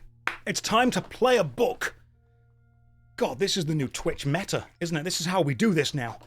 This is the Twitch meta. You guys ready? Before you clip that, I'm shaking a protein shake, so don't. Here we go. We are back now. Yeah, we're back right away. Hi, back. How are you? Don't make dad jokes. Only I can do that. So this is basically simplified D&D. Many years ago, a man called Ian Livingstone and Steve Jackson worked together to write a series of books called Fighting Fantasy. They are some of my favourite books. I had them as a kid. Fighting Fantasy are those books where it's, if you want to go left, turn to this way. If you want to go right, turn to this page. And you effectively have to try and get through a maze of a book. But in the adventure, you'll also pick up items, you'll do fights, you'll roll dice, you'll have to solve puzzles, and when you get to the end of the book, yeah, Arla shakes, they're great. When you get to the end of the book, only if you've got all the items in the correct order will you effectively succeed. This is the official digital version of those books, and we're going to play through them now.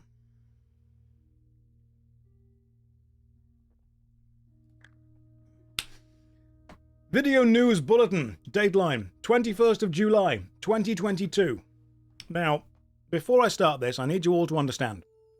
This is describing an impossible scenario in the far future of 2022, which is basically about a virus spreading around the world and damaging civilization. I know, insane, could never happen. But let's go with it. Let's give it the benefit of the doubt. The disaster happened just at a time when the world was beginning to enjoy itself. I'm reading this in the BBC accent, by the way. This is a news report. I'm doing it properly. Be serious. Nobody could have predicted such a catastrophe. World War III had been averted, and the power blocks of East and West were now working towards world peace and unity. Revolutionary farming techniques had all but eradicated hunger, and increased mobility had led to people's greater understanding of one another. The morning of 21st of July 2022 had started like any other. It was going to be a hot day, and the news on the holovision was good. A government spokesperson proudly announced that solar energy now powered 90% of homes and 70% of industry. The 3-day working week was now the norm, and England was to play the United States in the soccer finals of the World Cup in Sydney. However, there were only hours to go before the beginnings of the collapse of civilization. Later that day, an unknown disease broke out in New York and spread with such devastating speed and fatality that before the government and scientists realized what was happening, half the population was dead. The disease spread throughout the world, carried by airplane passengers, and decimated population centres everywhere. All attempts at quarantine were useless. Let's change around the voice. Let's do David Attenborough. All attempts at quarantine were useless. 4 days after the outbreak, 85% of the world's population were dead. Communications, essential services, transport, and administration had broken down completely. there was no one left to try to find the cause of the outbreak. It might have been a mutated virus or some lethal germ unknowingly released from chemical warfare laboratory. It was mere speculation, and nobody really cared, as survival was the top priority. The speed with which civilizations fell into ruins was frightening. Most survivors didn't know why they still lived, and didn't know how to go on living. Brute force became the law. Riots, looting, destruction, and drunkenness were commonplace. People would even kill for a can of beans. Large cities were soon abandoned due to lack of food and risk of disease. 6 months after the disaster, Let's change it again. Let's go for a more Matt Berry style. 6 months after the disaster, there remained two kinds of people: those who wanted order again and those who revelled in the disorder. The former grouped themselves into small towns and built defences around them. Inside, they appointed leaders and began the task of self-sufficiency. These fortress towns became the homes of the military, farmers, doctors, and people concerned with the rebuilding of civilization. The other group lived a wild and brutal existence. They were the new barbarians. Roaming the land in cycle or car gangs, they terrorized or wiped out any small pockets of civilizations they came across. You are one of the lucky survivors, living in a... That went into John from the darkroom there. You are one of the lucky survivors, living in a fortress town, which has been named New Hope.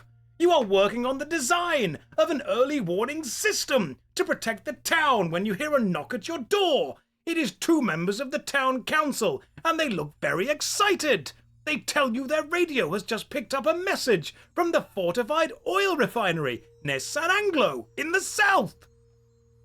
That's exactly how John sounds. If you've been to the dark room, that was a spot-on impression, just so you know.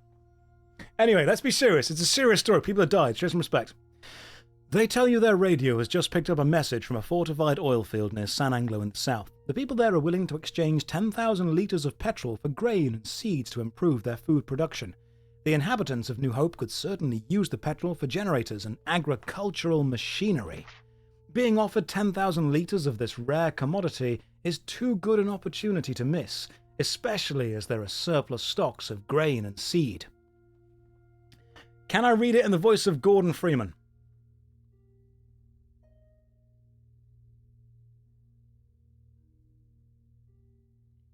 There we go.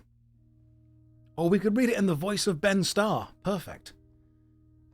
The council have agreed to the deal and are now looking for somebody to undertake the journey to San Anglo to deliver the sacks and drive the petrol tanker back to New Hope. Hang on, no, this isn't Ben Starr enough. Let's do Ben Starr properly.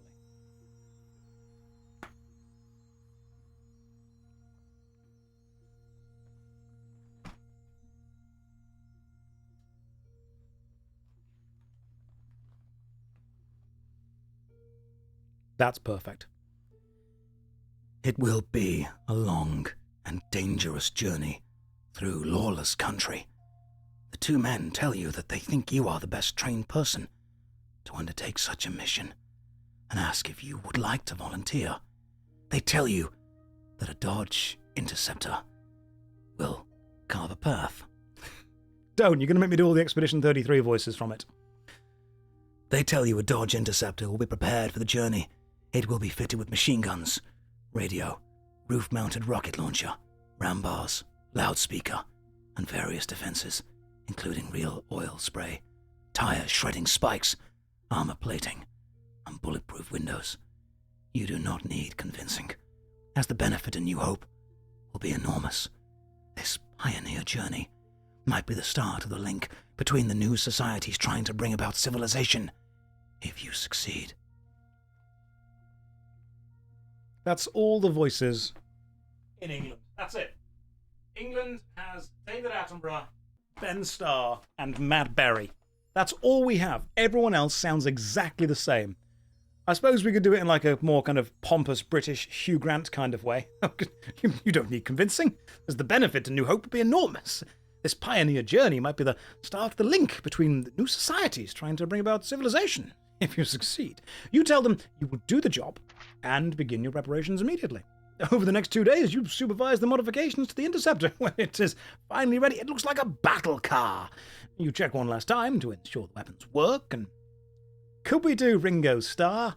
You check one last time to ensure the weapons work, and all your equipment has been packed away in various compartments. You run through the checklist: map, flashlight, medkit, compass, food, water, full fuel canister, 2 spare wheels, flat you fix, instant puncture repair, and tools. This is just the Thomas the Tank Engine. Finally, you put on your shoulder holster for your revolver and leather jacket, which carries your bullets and knife. Thomas will shoot a bitch if he needs to. Satisfied that you are ready, you climb into the driver's seat, peering through the narrow steel slit that is your windscreen.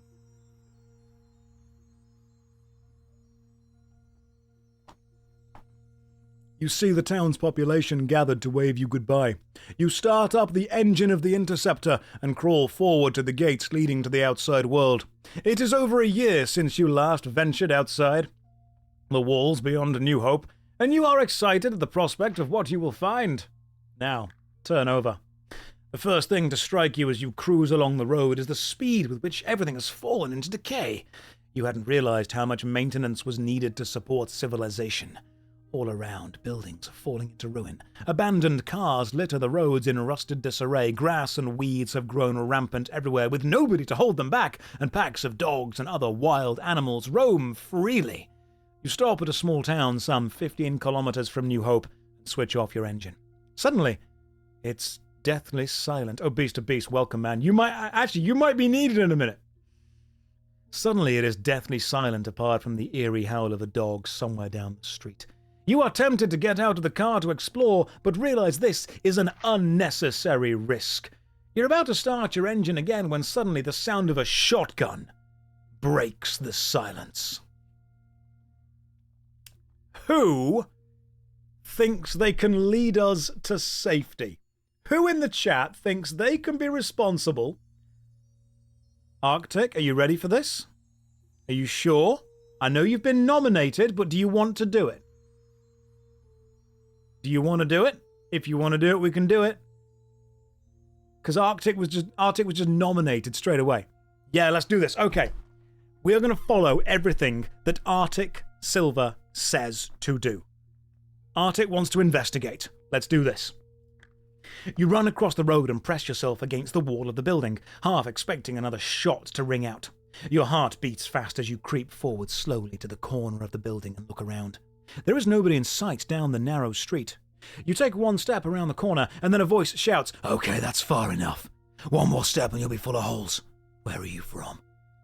Do you want to reply you're from New Hope? Or do you want to reply, you are a lone road warrior? Right, you're going to say be honest and say you're from New Hope. Is he Batman? Yeah, he's fallen on hard times. A man suddenly appears out of a doorway and walks towards you with this shotgun pointed at you. He looks at you sternly and says, "That's where I'm heading. Been cycling for over a week since my station wagon was ambushed and my wife and son were killed. Stopped here to get some cans of food from a supermarket back there when some crazy dogs attacked me. Shot one of them, and the others ran off. My name's Johnson. Pleased to meet you." He puts down his shotgun and extends his hand for you to shake. He tells you that he is a builder by trade and asks how much further it is to New Hope, whether he is likely to be let in. You reply it's only another 15 kilometers, and his chances are good. They need skilled people. You also tell him about your mission, and he warns you not to stop at Joe's garage, which is about 8 kilometers out of town. They ain't got no petrol. They just rob people who stop there. You thank Johnson for his advice, wish him luck, and walk back to your Interceptor. Its powerful engine roars into life when you turn the ignition key, and you screech off once again. You are soon out of town, zigzagging around wrecked cars and fallen trees along the road. Further ahead, you see the road joins the main highway south. There is a small filling station at the junction, named Joe's garage. You stop as you are intrigued by the hot rod parked around the side, looking clean and in running condition. A young woman suddenly comes out the office wearing a t-shirt and blue jeans. She smiles and says, "Hi, can I help you?" Arctic, are we stopping to talk to her, or are we following Johnson's advice and just leaving?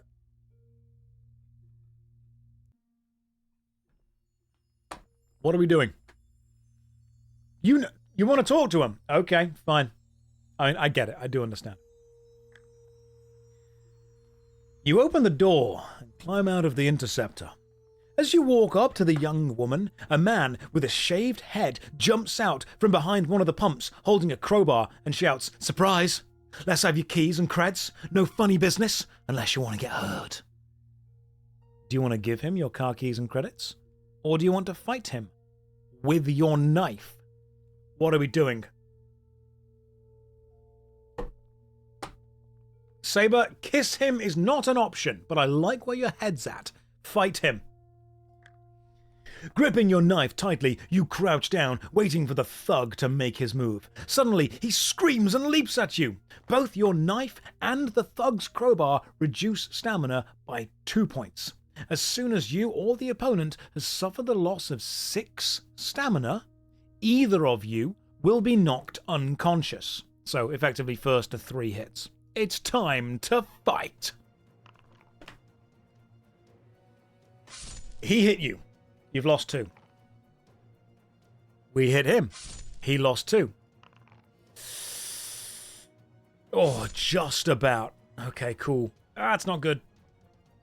But we did hit him 3 times. The enemy has fallen unconscious. You stagger back from the thug as he slumps to the floor. Just then, the woman starts up the engine of the hot rod. In a cloud of burning rubber, she screeches up the road and onto the highway and is gone. Do we chase her? Or do we search the garage?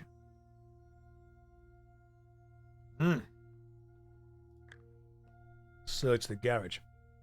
Everything inside the garage is either broken or useless. The office and workshop are filled with rubbish, and a thick layer of dust covers everything. The man and the woman must just use the place occasionally as a trap for unwary passers-by. The only item you find that might be of use is a heavy chain. You coil it up and pack it inside the interceptor before driving off onto the highway. Despite the hazard of having to avoid abandoned cars, the highway is wide enough for you to gather plenty of speed. It's exciting to drive so freely, without fear of being hauled in by the police for violating some traffic regulation or other. You smile as your speed reaches 190 kilometers per hour, but your joy is short-lived. You suddenly see a red Chevrolet, heavily reinforced with steel plating, coming straight towards you. Somebody is sitting in a small turret on the roof, a machine gunner. You think to yourself that maybe having to deal with the police in the old days wasn't so bad compared to what's coming at you now. You breathe in deeply and get ready for car combat. Do you want to use a missile? Or do you wish to fight them with your machine guns? The missile will instantly win the fight, but we've only got 4 of them. You're using a rocket.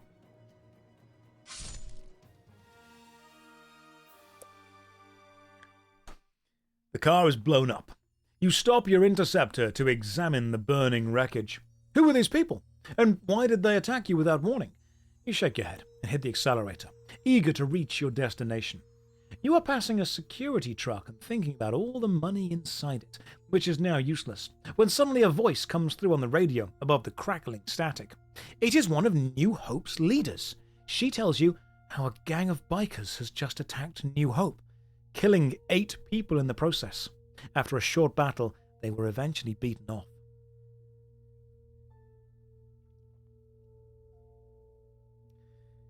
She warns you to be on the lookout for them, as they have kidnapped Sinclair, the council leader. You acknowledge the message and say goodbye. After an hour or so of driving without any further incident, you notice that your petrol gauge is dropping. The interceptor is very heavy on petrol. You stop and pour the contents of the fuel canister into the tank, realize that you will have to find some more petrol soon. A few kilometers further, and you know that your luck has really run out. There must have been a car crash at the time of the disaster which caused a huge tailback of now abandoned cars.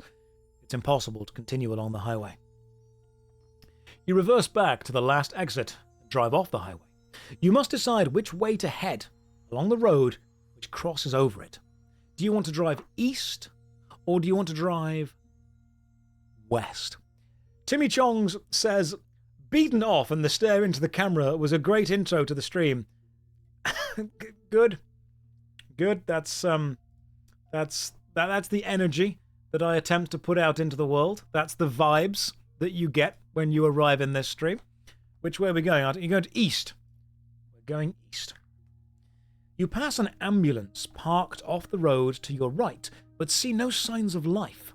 Do you wish to stop to investigate the ambulance? Or do you just keep driving east? What are we doing? Look, the Volva topic. In the game, your character has a revolver. And I thought, oh, as an Englishman, I, of course, have been provided with the traditional English firearm. As every Englishman has.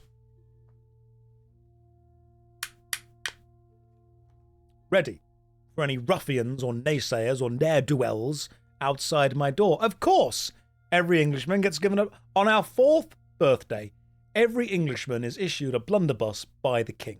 That's just what happens. So I said, this is my revolver.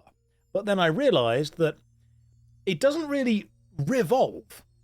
It just volves. Because it can't do it again. But the thing with a blunderbuss is the great thing is that once you've fired it, kind of in the rough general direction of the enemy, if the enemy is still there, this is then very heavy. And you then get to use this as a club. Right, Arctic, which way are we going? You've probably already written it. I wish England was real. Guys, did you know that Expedition 33 did so well they actually made Paris real? Right, which way are we going?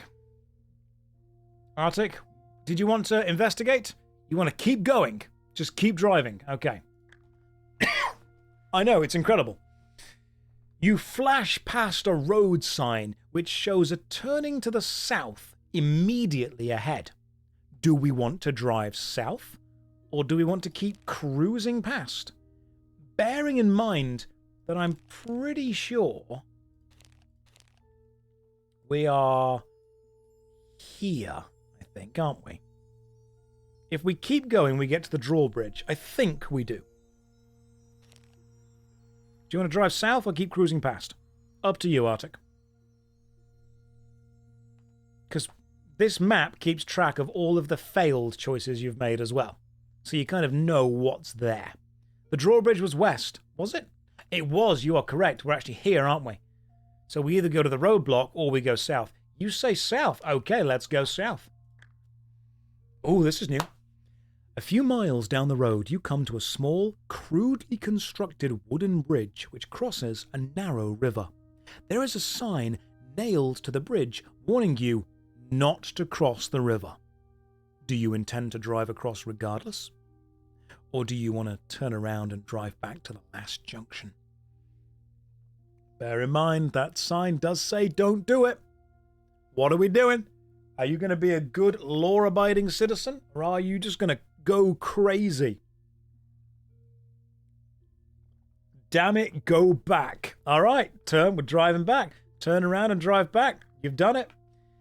You are soon back at the T-junction and stop to decide which way to head. Do you want to turn right? Or do you want to turn left and head west? So we've got to the wooden bridge. We're back here. I think turning left and going west would get us to the drawbridge. Turning right would get us to, I think, the roadblock. The road is open and wrecked cars are an infrequent hazard. The speedometer reads well above the maximum speed limit that used to control the road, but you know there's no chance of getting a speeding ticket now. Your enjoyment, however, is short-lived. A roadblock of upturned cars and trucks comes into view. You slow down and survey the scene, sensing danger. If you have any, you can fire a rocket at the roadblock. Or you can try and drive around it. Or you can turn around and drive back to the last... Rocket! Screw those bikers. You know it's a trap. I love it. Reaching forward, you press the rocket launcher button on the control panel. The interceptor shakes as the rocket is fired, and the explosion which follows immediately is loud and blinding. When the smoke clears, you see that the roadblock no longer exists. Suddenly, you hear the roar of a motorcycle engine starting up and see two leather-clad armed riders appear from behind a bush and blaze up the road through the hole in the roadblock. The passenger turns and fires a warning shot as the bike races away. Do you want to chase them down, or would you rather let them get away? Beast, remember that you only get 4 rockets, and we are already down to 2. We've used 1 in a fight and 1 to blow up the thing. You want to chase them? Okay. Before you have time to catch them, they turn around and drive straight towards you. The machine gun above their headlamp blazes red and white as it spits out bullets at you. You press the accelerator down hard on the floor and race the interceptor toward them, your finger clutching the machine gun trigger. They have 9 armor with 6 firepower. You have 27 and 11. Are you going to use a rocket, or do you want to fight them? Hi, Josh, did you intend to have your green screen stop working? No, I don't care anymore. You want to fight them? Let's go for it.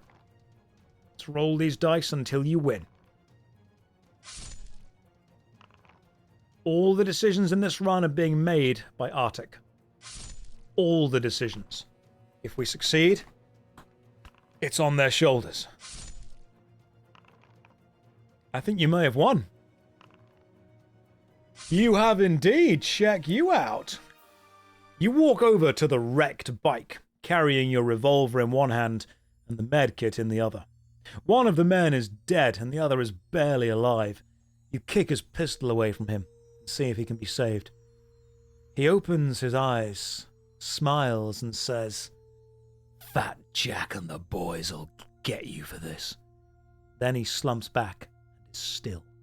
Your medkit cannot help him. You check the bike over and notice a locked side pannier. Do you want to open it and open it? Okay, let's do it. You fire at the lock on the pannier. 3 shots and it's open. Inside you find a pair of handcuffs, a map, and 200 credits. After putting the handcuffs and credits in your jacket pocket, you look at the map. There is a red circle drawn around New Hope. Obviously these men came from the same gang that attacked New Hope. A small town named Rockville is marked with a red cross and is not too far southeast from where you are now. No doubt it is the temporary home of the bikers. You decide to change the wheel on your interceptor before any of the bikers' friends arrive. Fortunately, the wheel hub is not damaged, and you're able to fit the spare wheel quite quickly. You are soon charging down the road, shaking your head at the mad world you're now forced to live in. You soon arrive at another signpost, which points down a narrow dirt track toward a town called Rockville. Do you want to drive south to Rockville? Or do you want to keep heading east? Arctic's going to Rockville. The dirt track is rough and bumpy, and you realize that people for miles around will see the dust that the speeding interceptor is throwing up. Nevertheless, you are determined to reach Rockville. Suddenly, you see a blinding flash on top of a boulder in the distance. Test your luck. You are lucky. Someone has fired a bazooka at you, but the shell explodes harmlessly a few meters to your left. You press down on the accelerator, steering the interceptor towards your attackers, but before you can reach them, they jump onto motorbikes and race off. Do you want to chase after them? Or do you want to reverse, drive back to the road and turn right and head east? Yeah, it was weird there, because the wheel wasn't damaged, but it still gave you the same motorbike kill text as if they had thrown a limpet mine on, and you are chasing them down. The bikes are suited to driving along the dirt track, and you are unable to catch up with them. In the distance, you see a cluster of houses, which must be Rockville. The bikes drive straight toward the houses and disappear from view. As you get closer, you hear the sound of gunfire, which seems to be coming from the nearest farmhouse. Assuming you have any, do you want to fire a rocket at the farmhouse? Do you want to keep driving toward the houses? Or do you want to reverse and leave Rockville? Now, every time we've blown up this farmhouse with a rocket, so you're going to drive. You swerve the car from side to side to make it difficult to aim at, and at the same time return fire with your machine gun. Apparently you're being shot at from the actual place. You pass the skill check from driving into the actual village. As you close in on the farmhouse, you see another blinding flash. The bazooka is being fired from a top floor window. You swerve violently to the left to avoid the exploding shell. Test your luck, you are lucky. The shell explodes harmlessly some 20 meters behind you, but you know it will not be a long time before they fire again. What is more, a bullet has punctured one of your front tires, which forces you to stop. Do you have a rocket left to fire? We do. We have to shoot it. The farmhouse is an easy target to compute, and you are able to press the fire button in seconds. The rocket does not miss. The explosion destroys the farmhouse, sending fragments of brick and wood flying through the air. You kind of have to. You grab the can of Flatufix and repair the puncture. When the dust has settled, you drive cautiously ahead, one finger against the machine gun trigger. You stop alongside the farmhouse, but see no signs of life. You turn off the engine and wind down the window of the interceptor. You hear the desperate cry of a man calling for help. You want to investigate. Let's do it. You walk over toward the sound of the cry for help and find that it's coming from inside a shack attached to the general store. You ask who is inside, and it's Sinclair, New Hope's council leader. You search around and find an iron bar to prise open the lock on the door. Soon, Sinclair is free. You gain a luck point. Sinclair tells you about the raid on New Hope and his kidnapping. He asks you to radio New Hope to tell them he will return by motorbike as soon as possible. There are 2 bikes parked in front of the general store, of which he chooses the old Harley Davidson. Thanks you for your help, and rides off north. Will you now search the general store by turning to 112? Will you search the house, or will you drive off south? Now, we know the correct thing to do here. You're going to go to the store. Inside the general store, you find a can of meat, which you greedily devour, not having eaten such a rare delicacy for a long time. Your stamina increases by 2 points. More importantly, you find a full canister of petrol, which you stow inside the interceptor. If you've not done so already, do you want to search the house as well? Now the house. And I'm guessing you want to do the door on the left, because the left was the safe door, wasn't it? Yep, there we go. The door opens into a room that has been recently occupied. There are unfinished cups of coffee on the table, and the front wheel of a motorcycle propped up against the wall. Its inner tube lying on the floor. Somebody was obviously in the process of mending a puncture. There is also a toolkit on the table, inside which you find a pair of heavy-duty wire cutters, which you decide to take with you. If you've not done so, do you want to go to the other room, or do you want to leave the house? Bear in mind that the right door was trapped. Now we leave. Yeah, Inju Red did it. The right door is a crossbow. It's a trap.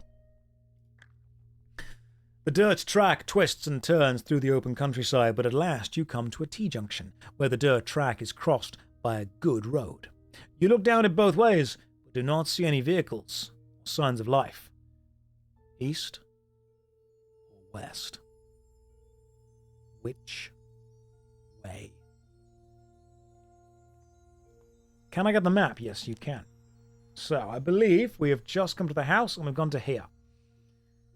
I believe that we have only ever gone west from this area. Because going west will take us to the armored car enemy. So you want to go east again. You say we've been east. I thought this way was west, because remember that we're looking south.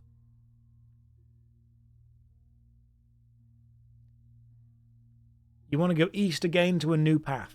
We went east. Did we already go east? Red Sky, did you go east? We have been going mostly east. Okay, so you wish to continue going east. That's not the new path then. Red Sky went east. Arctic, knowing that, do you still want to go east? You want east? Okay, let's do it. Just double checking. But Arctic definitely wants east. East from here. Right, let's find out. The road heads directly east and you're able to travel along it without incident until you reach another T-junction. Here you decide to turn right in order to drive south toward San Anglo. The road cuts through overgrown fields and we do have a canister of petrol, so we can keep going. You brake to a halt and get out of the car to empty the fuel canister into the petrol tank. The canister does not hold much petrol, and you realize you will need to be on the lookout for more. By the time you set off, it's early evening, and you watch the sun through the right-hand window. Soon it will be dark. Do you want to drive off the road and sleep, or do you want to drive through the night? Oh yeah, Sora, it's your turn soon. You want to sleep? Okay, cool. You pull off the road and park the Interceptor behind a row of bushes. When you turn the engine off, you suddenly realize how quiet it is outside and wonder if anybody heard you stop. You decide it's ASMR time. You decide not to go to sleep until it is totally dark and spend a long time eating your makeshift evening meal. When you are finally convinced that nobody is now likely to find you, you stretch out and go to sleep. In the morning, you wake early, feeling refreshed. You get 2 stamina points. You waste no time and drive back on the road to head south. Just as you are beginning to enjoy the freedom of the open road in the early morning light, you are suddenly startled by the sight in your rearview mirror of a vehicle closing up on you. It's an armored car, and you see a jet of flame flash from its gun barrel as a shell is fired at you. It explodes to your left, rocking the car, but you're able to keep control. Do you drop iron spikes? Do you release oil spray? Or do you do a handbrake turn? Does my microphone not like that? I see. I'll just lean around then. You want to oil it? Let's do it. Right. Oil. Let's test us. This is not skill, this is a random test. As long as it isn't 6, we're okay.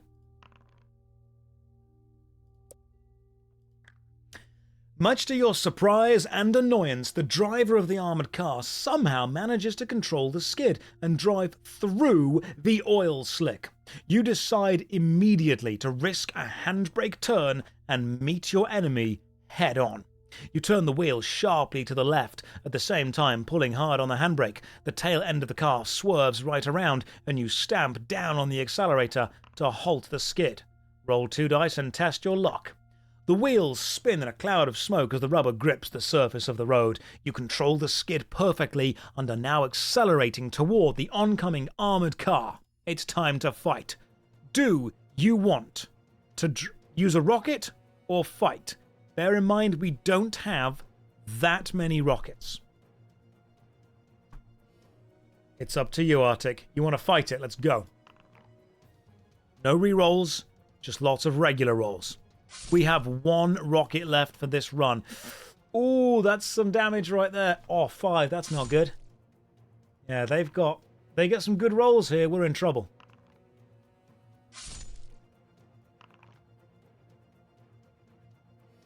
Okay.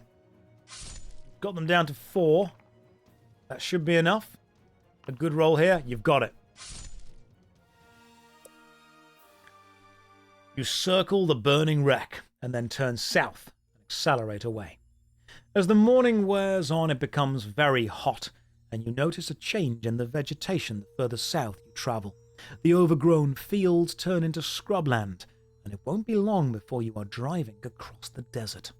A few miles further down the road, you arrive at a major junction.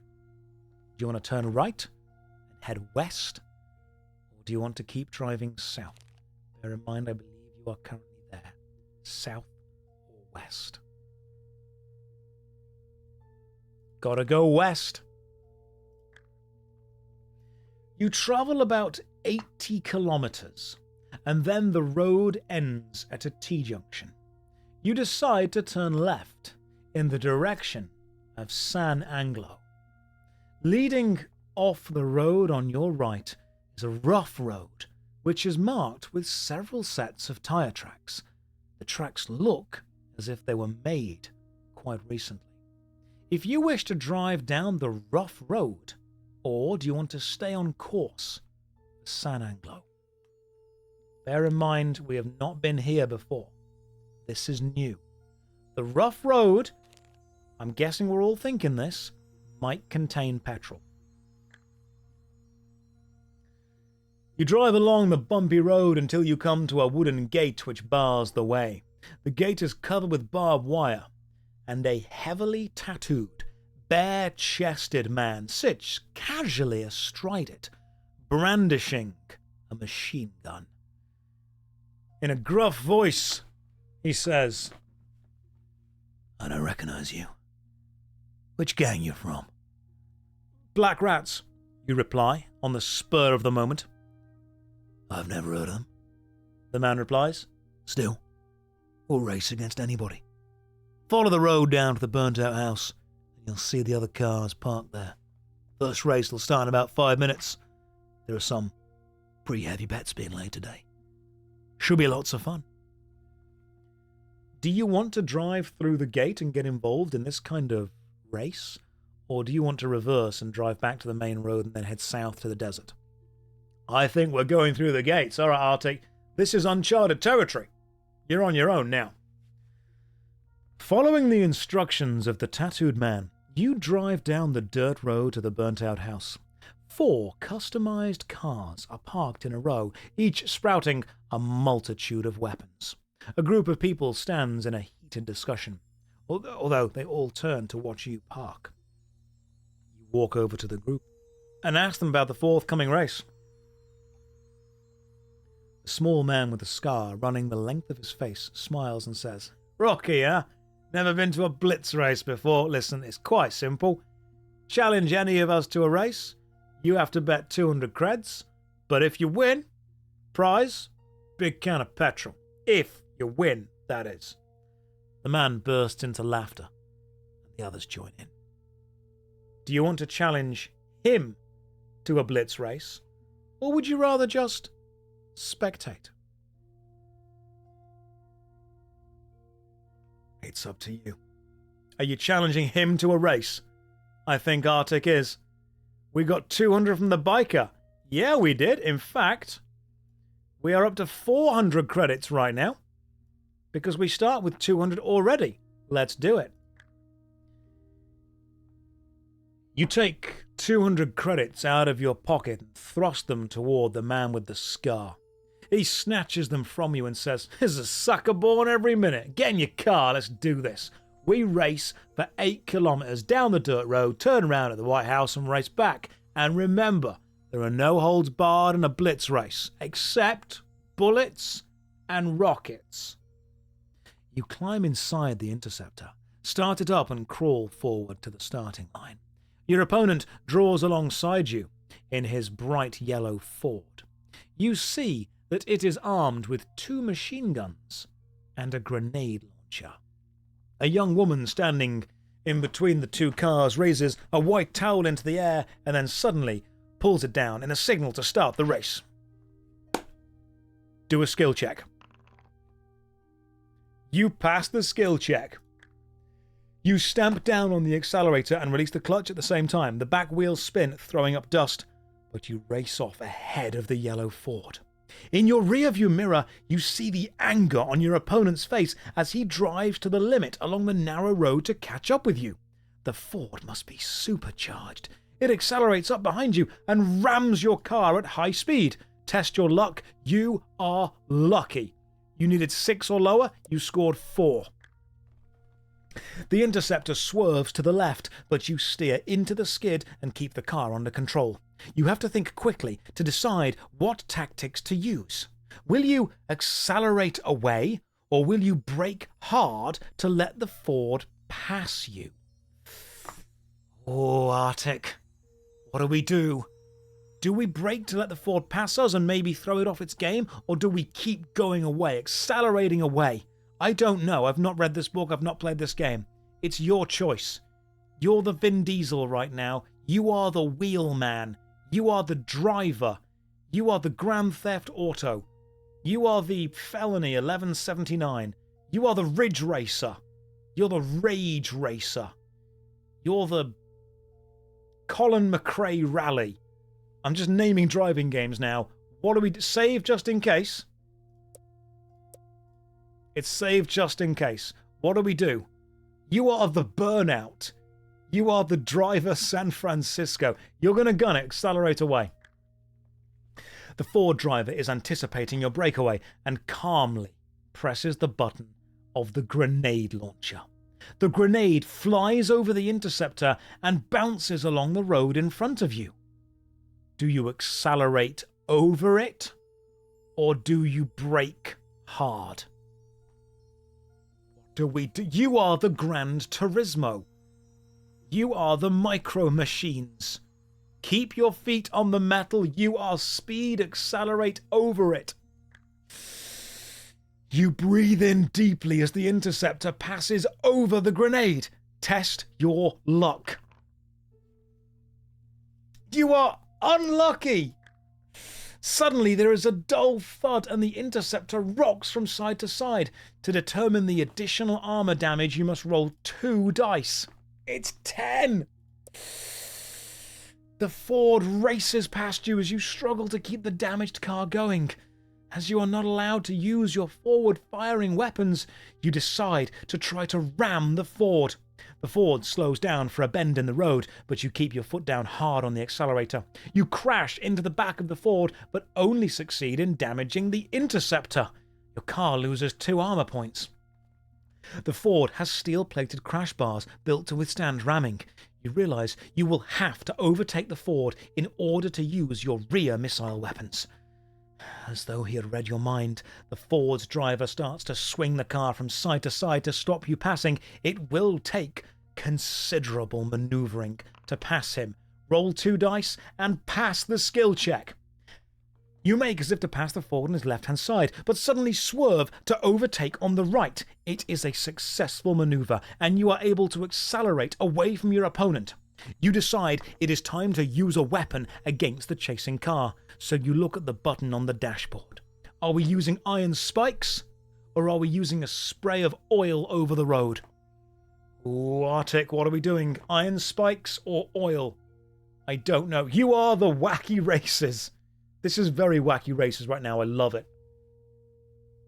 Spikes. You're going with spikes. You press the button on the dashboard, which releases the canister. You watch it bounce along as the Ford speeds toward it. Test your luck.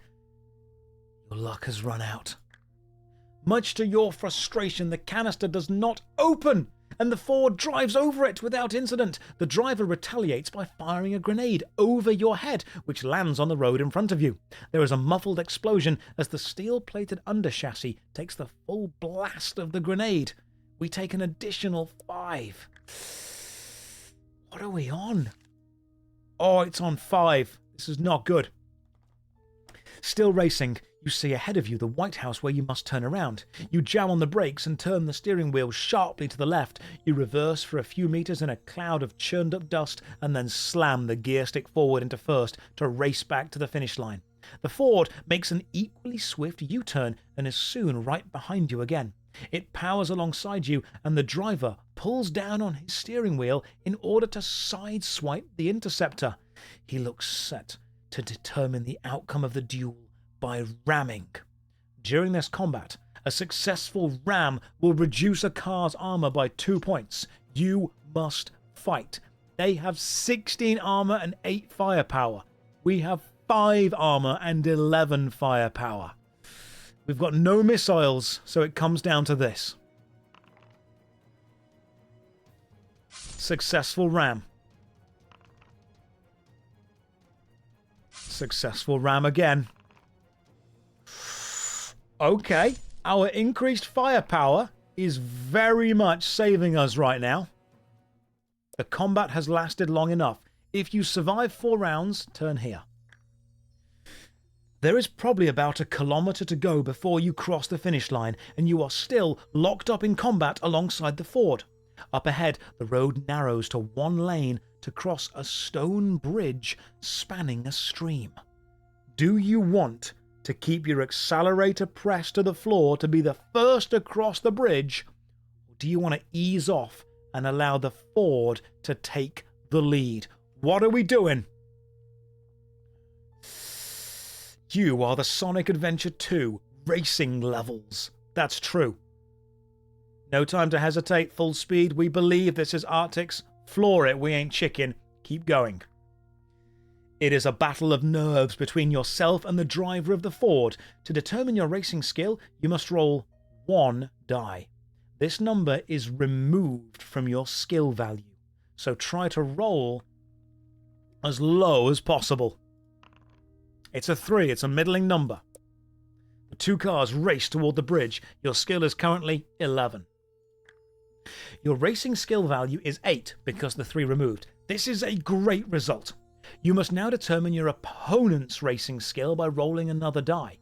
This number is removed from their skill value of 8, so we want to roll high. A 3, that's still pretty good.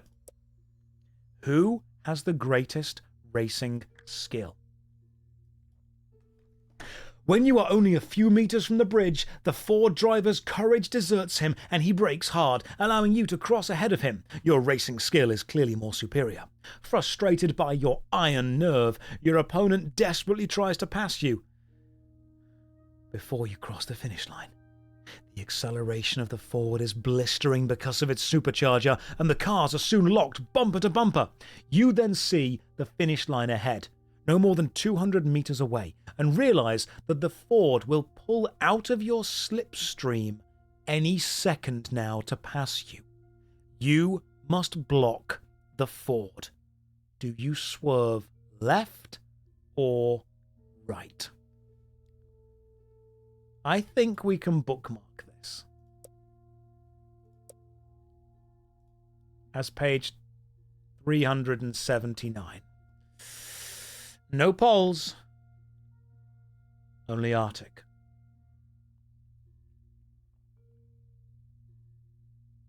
Arctic, it's all on you, buddy. Left or right? It's all come down to this. You've raced all around. He says left. Suddenly, the Ford swings out to the left to try to overtake, but you have anticipated the driver's move and block him successfully. You gain a luck point. You maintain your lead, and as you cross the finishing line, the Interceptor is ahead of the Ford by half a car's length. You have won the Blitz race. The small crowd of spectators gathers around the Interceptor to congratulate you. The Ford driver climbs out of his car, slams the door, and stomps away. Looks like he's a bad loser, says one of the others, and it's the first time I've ever seen him lose. The woman who started the race hands you your prize of the can of petrol, which you pack inside the Interceptor. It'll be about half an hour before the next race starts, so we're going to sit down over by the trees. Will you join us? You decline her offer, as you are keen to carry on with your mission. They walk away, leaving you to check over the Interceptor for any serious damage. While you're bending over the engine, you feel a tap on the shoulder. You look up and see the tattooed man who was sitting on the wooden gate. Which gang did you say you belong to? He asks in a hostile tone. Your mind races back to the conversation you had with him. Do you reply black cats, black rats, or black bats?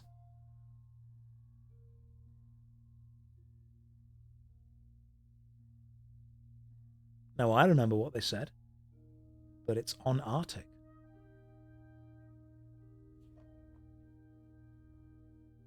I'm waiting for Arctic to type. The answer, because I'll click whatever you think is right. The rats. I thought that's what you said, but it's just that I'd never heard of them before. I hope they aren't all as good at racing as you are. I expect I'll see you again. I'm going to join the others now, says the tattooed man. Much to your relief, he walks away, leaving you to drive off down the rough road to the main road, where you turn right and head south.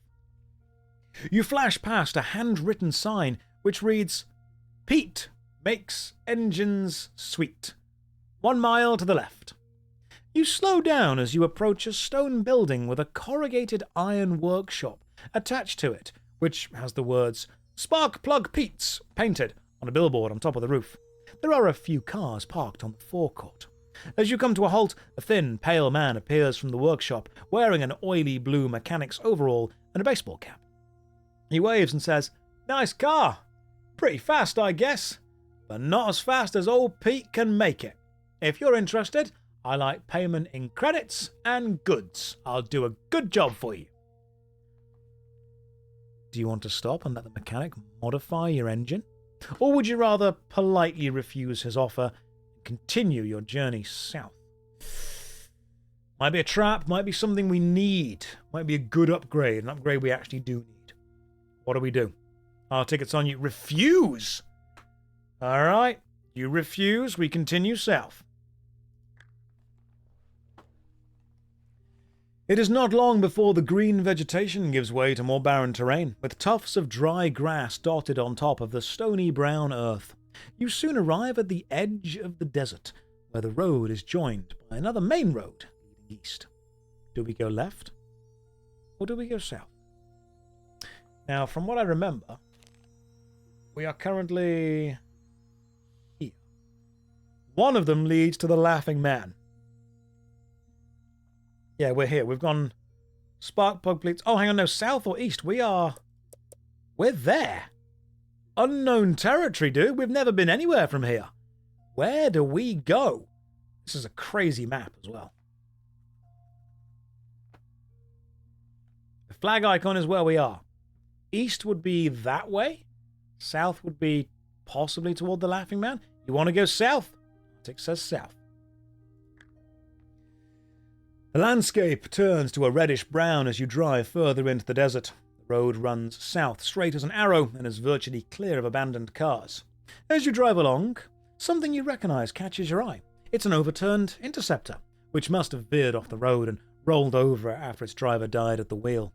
If you wish to stop to see if there are any spares worth taking, or do you keep on driving? Yeah, this is the car with the snake in it. Which way do we go? It's the spare tyre, but don't look in it. That was the one. Get the spare. Alright, cool. There is one wheel in reasonable condition remaining on the Interceptor. The tyre is flat, but can easily be inflated again with a can of Flatufix. It does not take long to remove the wheel and store it inside your own car. Now remember, when we got bitten by the snake, we also did find some plastic tubing. Sometimes what happens with these books is when you get to the very end, it will say something like, "But do you have..." and then an item. I don't know if it's going to be like, "But do you have the plastic tubing?" Sure, get the tubing. Look inside the crashed car. You pull open the driver's door and reach inside to open the glove compartment. Suddenly you hear a rattling sound and realize with horror that you have disturbed the nest of a rattlesnake. The snake strikes and bites you. We do possess a med kit. We use it to heal ourselves. There we go. Plastic tubing which you take with you. In your rearview mirror, you see a motorbike and sidecar steadily closing up on you. The passenger is holding a machine gun mounted on the nose of the sidecar. He reminds you of early pilots with his goggles and a leather flying cap. Both men are wearing black scarves over their mouths to keep the wind-blown sand out of their lungs. What do we do?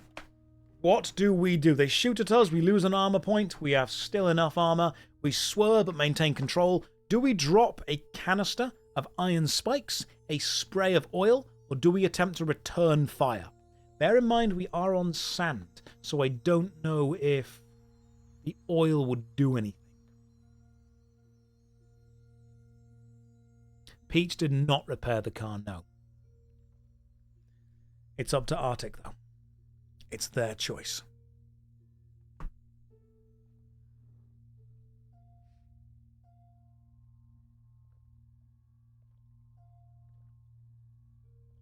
Fight it. Return fire with the Interceptor's machine gun. Time to fight. Do you want to use a rocket? Our luck is low, and that's true. Do you want to use a rocket? Or do you want to just attempt to shoot it? Bear in mind we have 4 armor. No rocket. As in, you want to fight it. Okay. Here we go.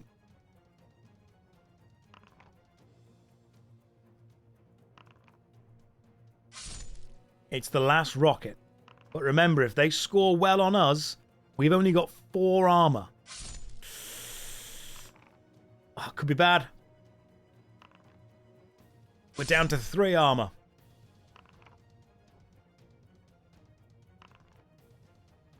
You are living life on the edge, man. They get 1 good roll, we're dead. They're on 1 health, we're on 3. This is the last roll, pretty much. Oh, it's a draw! Okay, 1 more. That's just about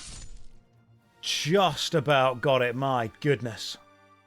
Fearing that the 2 bikers might be part of a gang, you drive off south straight away in case the other members appear. The kilometers roll by and the petrol gauge is reading almost empty again. We do indeed have a full can of petrol. You stop the car and pour the contents of the can into the petrol tank. You know that you do not have enough fuel to reach San Anglo, and wonder where you will find some more in this desert wilderness. On the right-hand side of the road, you see an abandoned police car, half covered by a drift of sand. Do you want to stop to investigate or keep driving south? Bear in mind, this is the furthest south we've been. Arctic says check it out.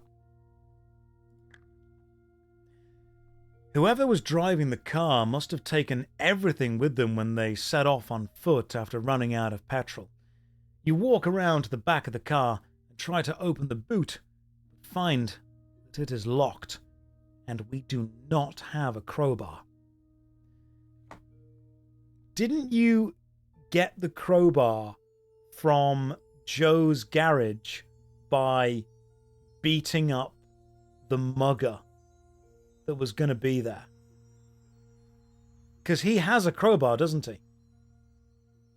Where did you get the crowbar from? Oh, that was the chain. We didn't take it from him. Did we not get... Joe ran away, did he? He had the chain, okay. Who else had the crowbar?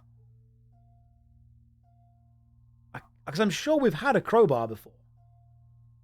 He had a crowbar. In Rockville, there was a crowbar from Sinclair, wasn't there?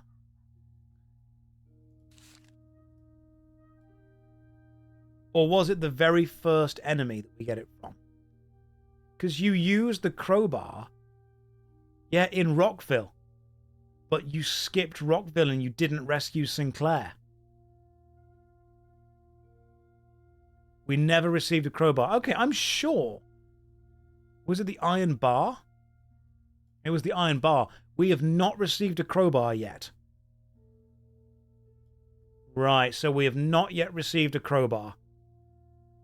But because we don't have one, we have to give up on searching the police car. Parked in the middle of the road ahead of you is a bizarre-looking vehicle. It looks like a pickup truck, which has been converted to resemble a Roman chariot. It even has scythes attached to its wheels. A huge, bare-chested man wearing a gladiatorial helmet, which covers his face, is standing on the back of the truck, holding onto a double-barreled machine gun. He signals to his driver to drive forward into battle. You have no choice but to face this new age gladiator. It's time to fight. They have 15 armor and 9 firepower.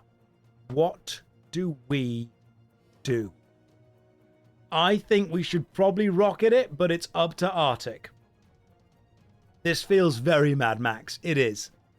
Arctic, are we using the rocket or are we fighting?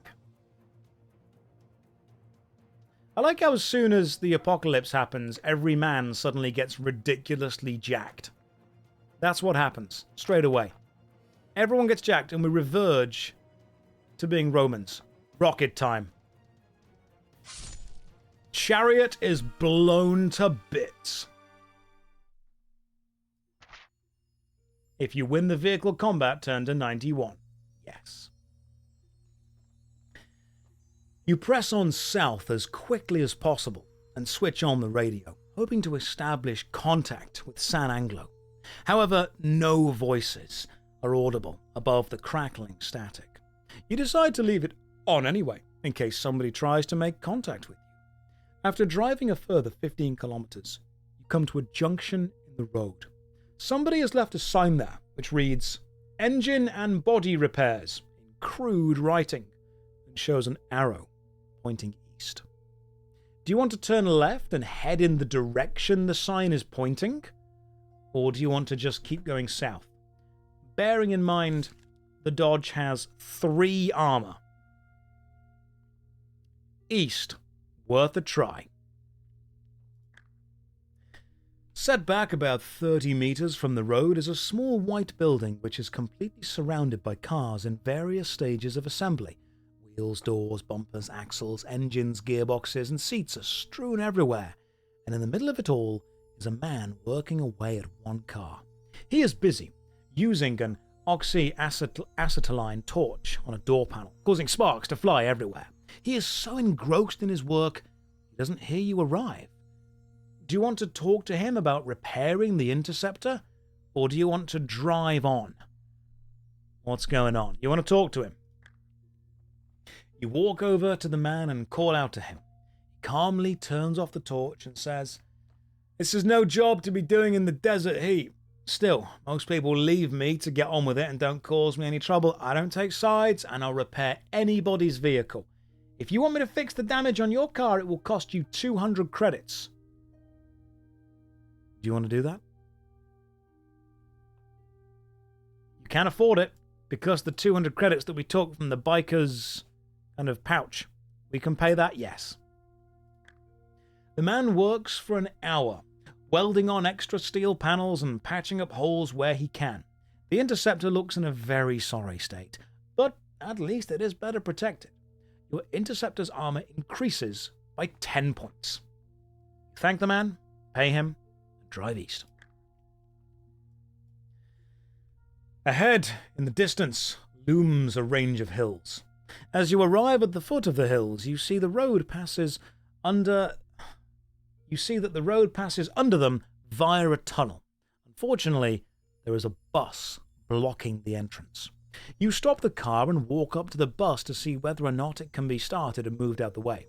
The driver's door suddenly opens and a masked man jumps down onto the road pointing a gun at you.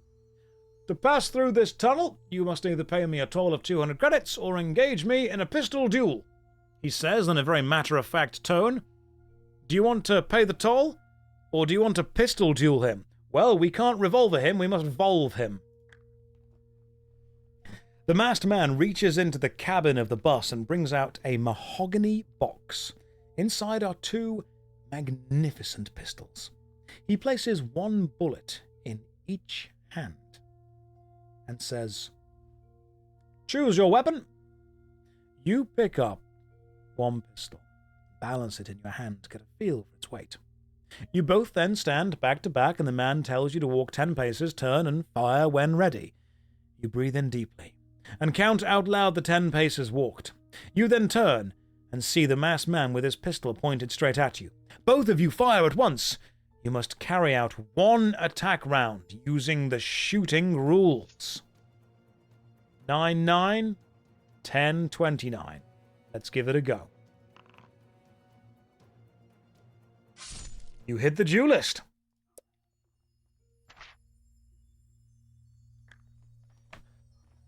The man tells you it has been an honor fighting you in such a civilized manner. He goes on to say that after the road has passed through the tunnel, it winds through a twisting canyon, and you should be on the lookout for rock slides. You thank the strange man for his advice and drive into the tunnel. Once he has reversed the bus out the way, sure enough, you find yourself driving along the winding road through the canyon. Heeding the man's advice, you keep a wary eye out for falling rocks and drive through the canyon very slowly. Suddenly, you hear an ominous rumbling sound ahead. You steer round a sharp bend and see a landslide in progress, with rocks and boulders crashing down onto the road. It soon stops, and you're able to continue, as the road is not completely blocked. The road eventually leads out the canyon, continuing straight on as far as the eye can see. You check your compass and see that you are travelling south once again. However, you have only driven for a few kilometres when you are forced to stop by a blockade of 2 cars parked across the road. 2 armed men in leather uniforms approach you on foot and tells you that the only way you will be allowed to drive any further south is to win a speed race along the straight road against their ace driver. If you lose the race, you'll be forced to turn back. Suddenly, a car draws up alongside the interceptor. You recognize the classic car of the last century immediately. It's an E-Type Jaguar. Sitting in the driver's seat is the thin man with short black hair. He looks very self-assured and says, "Hi, my name's Leonardi. Used to play ball for the Mets, now I race cars. Too bad you're driving that old trash can, but good luck anyway." The two cars blocking the road are moved aside, and you see several more cars beyond them lining the road. A man appears with a flag ready to start the race. He lowers it sharply and the race begins while you're still trying to grasp what's happening. The E-Type screeches away silently ahead of you. If you have had a supercharger fitted to your engine, turn to 210. If you have not had a supercharger, which we have not, turn here.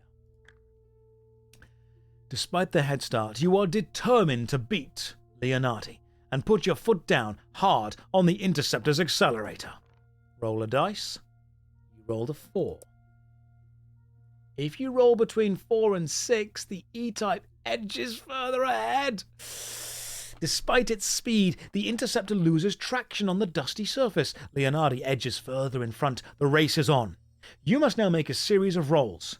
The more successes you have, the higher the chance you have of winning the race.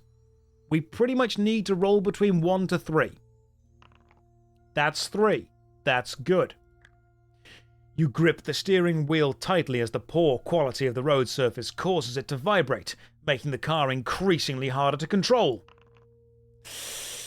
That's a 6.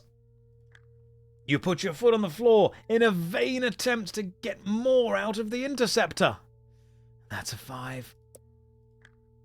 The adrenaline is pumping. It's important you win this race. That's a 1. You're halfway to the finishing line and a car's length behind. You need to find some more juice from somewhere. That's a 4. The landscape is a blur as you focus on the road ahead. That's a 3. Wiping the sweat from your forehead with the back of your hand, you grip the steering wheel with the other. Not far to go. You rolled a 3. Can you beat Leonardi? That's a 6. The finish line is just up ahead. One last push. Put the pedal to the metal. I feel that you deserved a bit of a chance there. I may have knocked the table once on that one. The E-Type Jaguar races across the finishing line ahead of you and is greeted by 6 cheering people. Leonardi swerves the E-Type across the road to stop you driving past and signals for you to stop. Do you want to obey him? Or do you want to risk swerving around the E-Type and trying to make a getaway? Arctic, what are we doing? Are we obeying this guy? Or are we just going? I know you're sad, Arctic, but you don't need to obey the rules. It is the apocalypse after all. You can just drive ahead. Screw him, go. You see the look of surprise on Leonardi's face as you attempt to swerve around his parked car. Make a skill check. Snake eyes. We pass it perfectly. You just manage to swerve round the E-Type. Then you press your foot down hard on the accelerator. In the mirror, you see that 3 cars are chasing you. Do you have a canister of iron spikes left and want to use them? Or do you want to use some oil? What are we using? We've got to use something. Are we dropping spikes? Are we dropping oil? Arctic says oil them. You release the canister and watch with satisfaction as 2 of the cars collide. The remaining one, a Toyota, continues the chase and opens fire with machine guns mounted in its headlight compartments. It's a Toyota. It's gonna be tough. Let's fight. 15, 9, 13, 11. Ooh, okay. I'm not going to help you anymore with this one, by the way. 2 damage to them. 17, 15, 6 damage. That's a big hit. God damn. Oh, this is great. 5 more damage. You've only got to do 2 damage to it. Come on.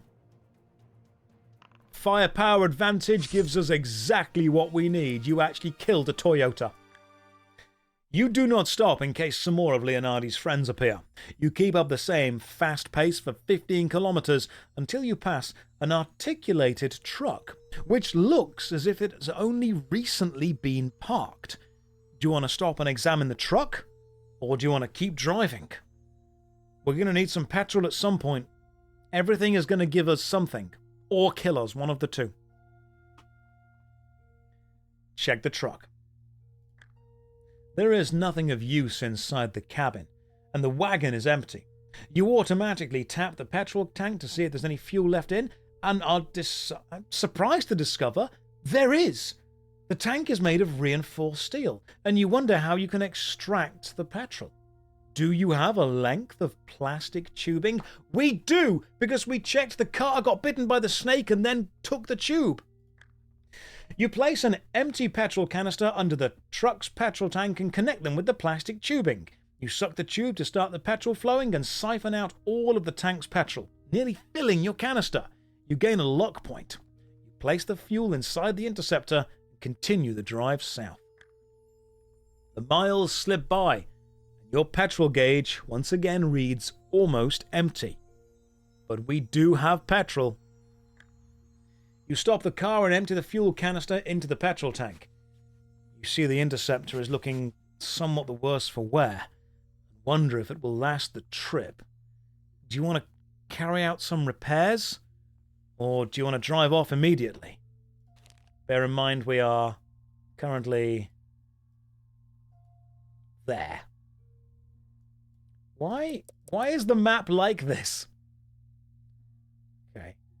South, repair shop, tunnel, duelist, Jaguar race, Toyota, parked truck. Arctic, it's up to you, man. What are we doing? Are we attempting to carry out repairs? This map is not helping. I mean, the downside might be that people find us while we're repairing it and we have to get into a fight. Yeah, the map, it's a mess. It's straight up a mess. It's the Path of Exile skill tree. That's what it is. Arctic says repair. You do what you can to repair the car. It takes you about half an hour to clean the spark plugs, check the oil, tune out the carburetor, and make sure that nothing vital is damaged. You find that 3 wheel nuts are loose on one of the back tires. You screw them up tightly. You gain 2 armor points. Satisfied that everything is as well as it can be, you set off south. The road cuts a straight black line through the nightmare red landscape.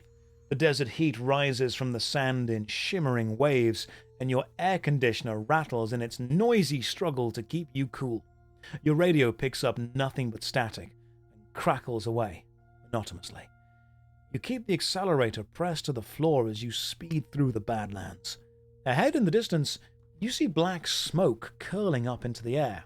You slow down and brake alongside a burning car. It's an old sports car from last century, a Corvette with its 200 brake horsepower V8 engine, a beast of the past, abruptly ending its life in a ball of fire. Leaning casually against a boulder, away from the burning wreck, is a blonde woman, wearing black overalls and holding a shotgun. When she sees the interceptor approach, she runs out into the road to wave you down. You stop in front of her, your hand reaching for your revolver in case she tries to hijack the interceptor. You ask where she's going, and in a stern voice she replies, "South, as far as you're concerned. I just want a lift. Unless you also belong to that wild gang of road warriors who attacked me." You tell her you're on a mission to San Anglo and offer her a ride. "San Anglo!" she yells. "You must be that person we've been expecting from New Hope." She jumps in the car and introduces herself as Amber. She says that a message went out to all patrol vehicles to be on the lookout for the interceptor, but she had to be sure you were who you said you were. She also tells you there is a complication. For the last 2 days, San Anglo has been under constant attack from a large gang of road warriors known as the Doom Dogs. led by a man they call Animal. It was the Doomdogs who attacked her less than an hour ago. They are determined to massacre the inhabitants of San Anglo to have access to the reserves of petrol. It's now virtually impossible to leave or enter San Anglo without being attacked by their heavily armed cars or motorbikes. There is one solution. Break into their camp at night and sabotage their vehicles. The look of determination in Amber's eyes convinces you that there is no alternative, and you agree to help her. She slaps the dashboard in eager excitement and tells you to drive south as quickly as possible. Half an hour later, Amber tells you to stop. In the distance, you can see smoke rising into the air. San Anglo Refinery, she says in a proud voice. We'd rather die than let the vermin steal the petrol from us. Turn left off the road. It'll be dark in an hour, and then we'll have to leave the car and walk to the Doomdogs' camp. Test your luck. We are very, very unlucky. Amber suddenly lets out a warning cry and points at a jeep driving fast down the road towards you. Doomdogs, she cries, the same ones that attacked me before. The jeep has a twin-barreled machine gun mounted in a turret at the back, and its operator begins firing as soon as you're in range. It's time to fight. You must fight. We have no missiles left. Let's see how well this goes. Not good. Not good at all. The enemy have decent firepower. Ooh, that was a good hit. God damn. A few more of those and we are golden. That's not good. That's perfect. You got a critical hit for 1 damage. God damn it. Oh, 4. One more good hit and we are laughing. That's it. You actually managed to beat the jeep. God damn. Amber urges you to turn off the road and head east across the stony desert ground. She lets you drive on until the interceptor cannot be seen from the road. She then tells you to stop and wait until it gets dark. We need to be alert for our raid tonight, so I've brought along something to keep us going, she says, happily, reaching into her pocket. Are we doing drugs now? We are unlucky. Amber curses and then bursts out laughing. The tube of energy pills she was carrying has fallen through a hole in her pocket. Classic Amber. You pack all of your equipment into 2 backpacks and set off toward the Doomdogs' camp. There is a full moon, and it's not too difficult to make your way across the desert. Guided by your compass, you head steadily east. After an hour, you see the glow of a fire in the distance on high ground. Amber explains in a whisper that the Doomdogs live in tents on top of a low, flat hill while their cars are parked. When you reach the hill, you find that the slope is very gentle, and you are soon at the top. You lie down and survey the movements inside the camp. A group of people are sitting around the campfire, drinking and laughing. 2 men are walking slowly around the edge of the camp on guard duty, each armed with a rifle. You decide to crawl round the side of the hill to the barbed wire fence to put your plan into action. You hear one of the guards above you close by and press yourself against the side of the hill to avoid being seen. Amber inadvertently kicks a stone, which rolls down the hill a few meters. The sound it makes is very loud in the quiet of the desert night. Test your luck, and we are unlucky. The guards hear the noise caused by the rolling stone and looks down in your direction. He's only a few meters above you. Do you want to try and jump up and silence him before he raises the alarm, or keep still on the ground? What are we doing? There's no point saving. There are no saves here. What do we do? Why do rolls have to be lower than a certain number to succeed? Because that way, when you roll for your initial luck, the higher is better. Arctic wants to keep still. The man suddenly sees you and calls to his friends. Hey everybody, guess what? We've got visitors! Pointing his rifle at you, he orders you to stand up and put your hands in the air. Within seconds, you are surrounded by 10 doom dogs. Your fate rests with this gang of desert outlaws. Your mission will never be completed. The end. You got to the Doom Dogs camp. Obviously, the map's really easy to read. I feel that was Amber's fault there.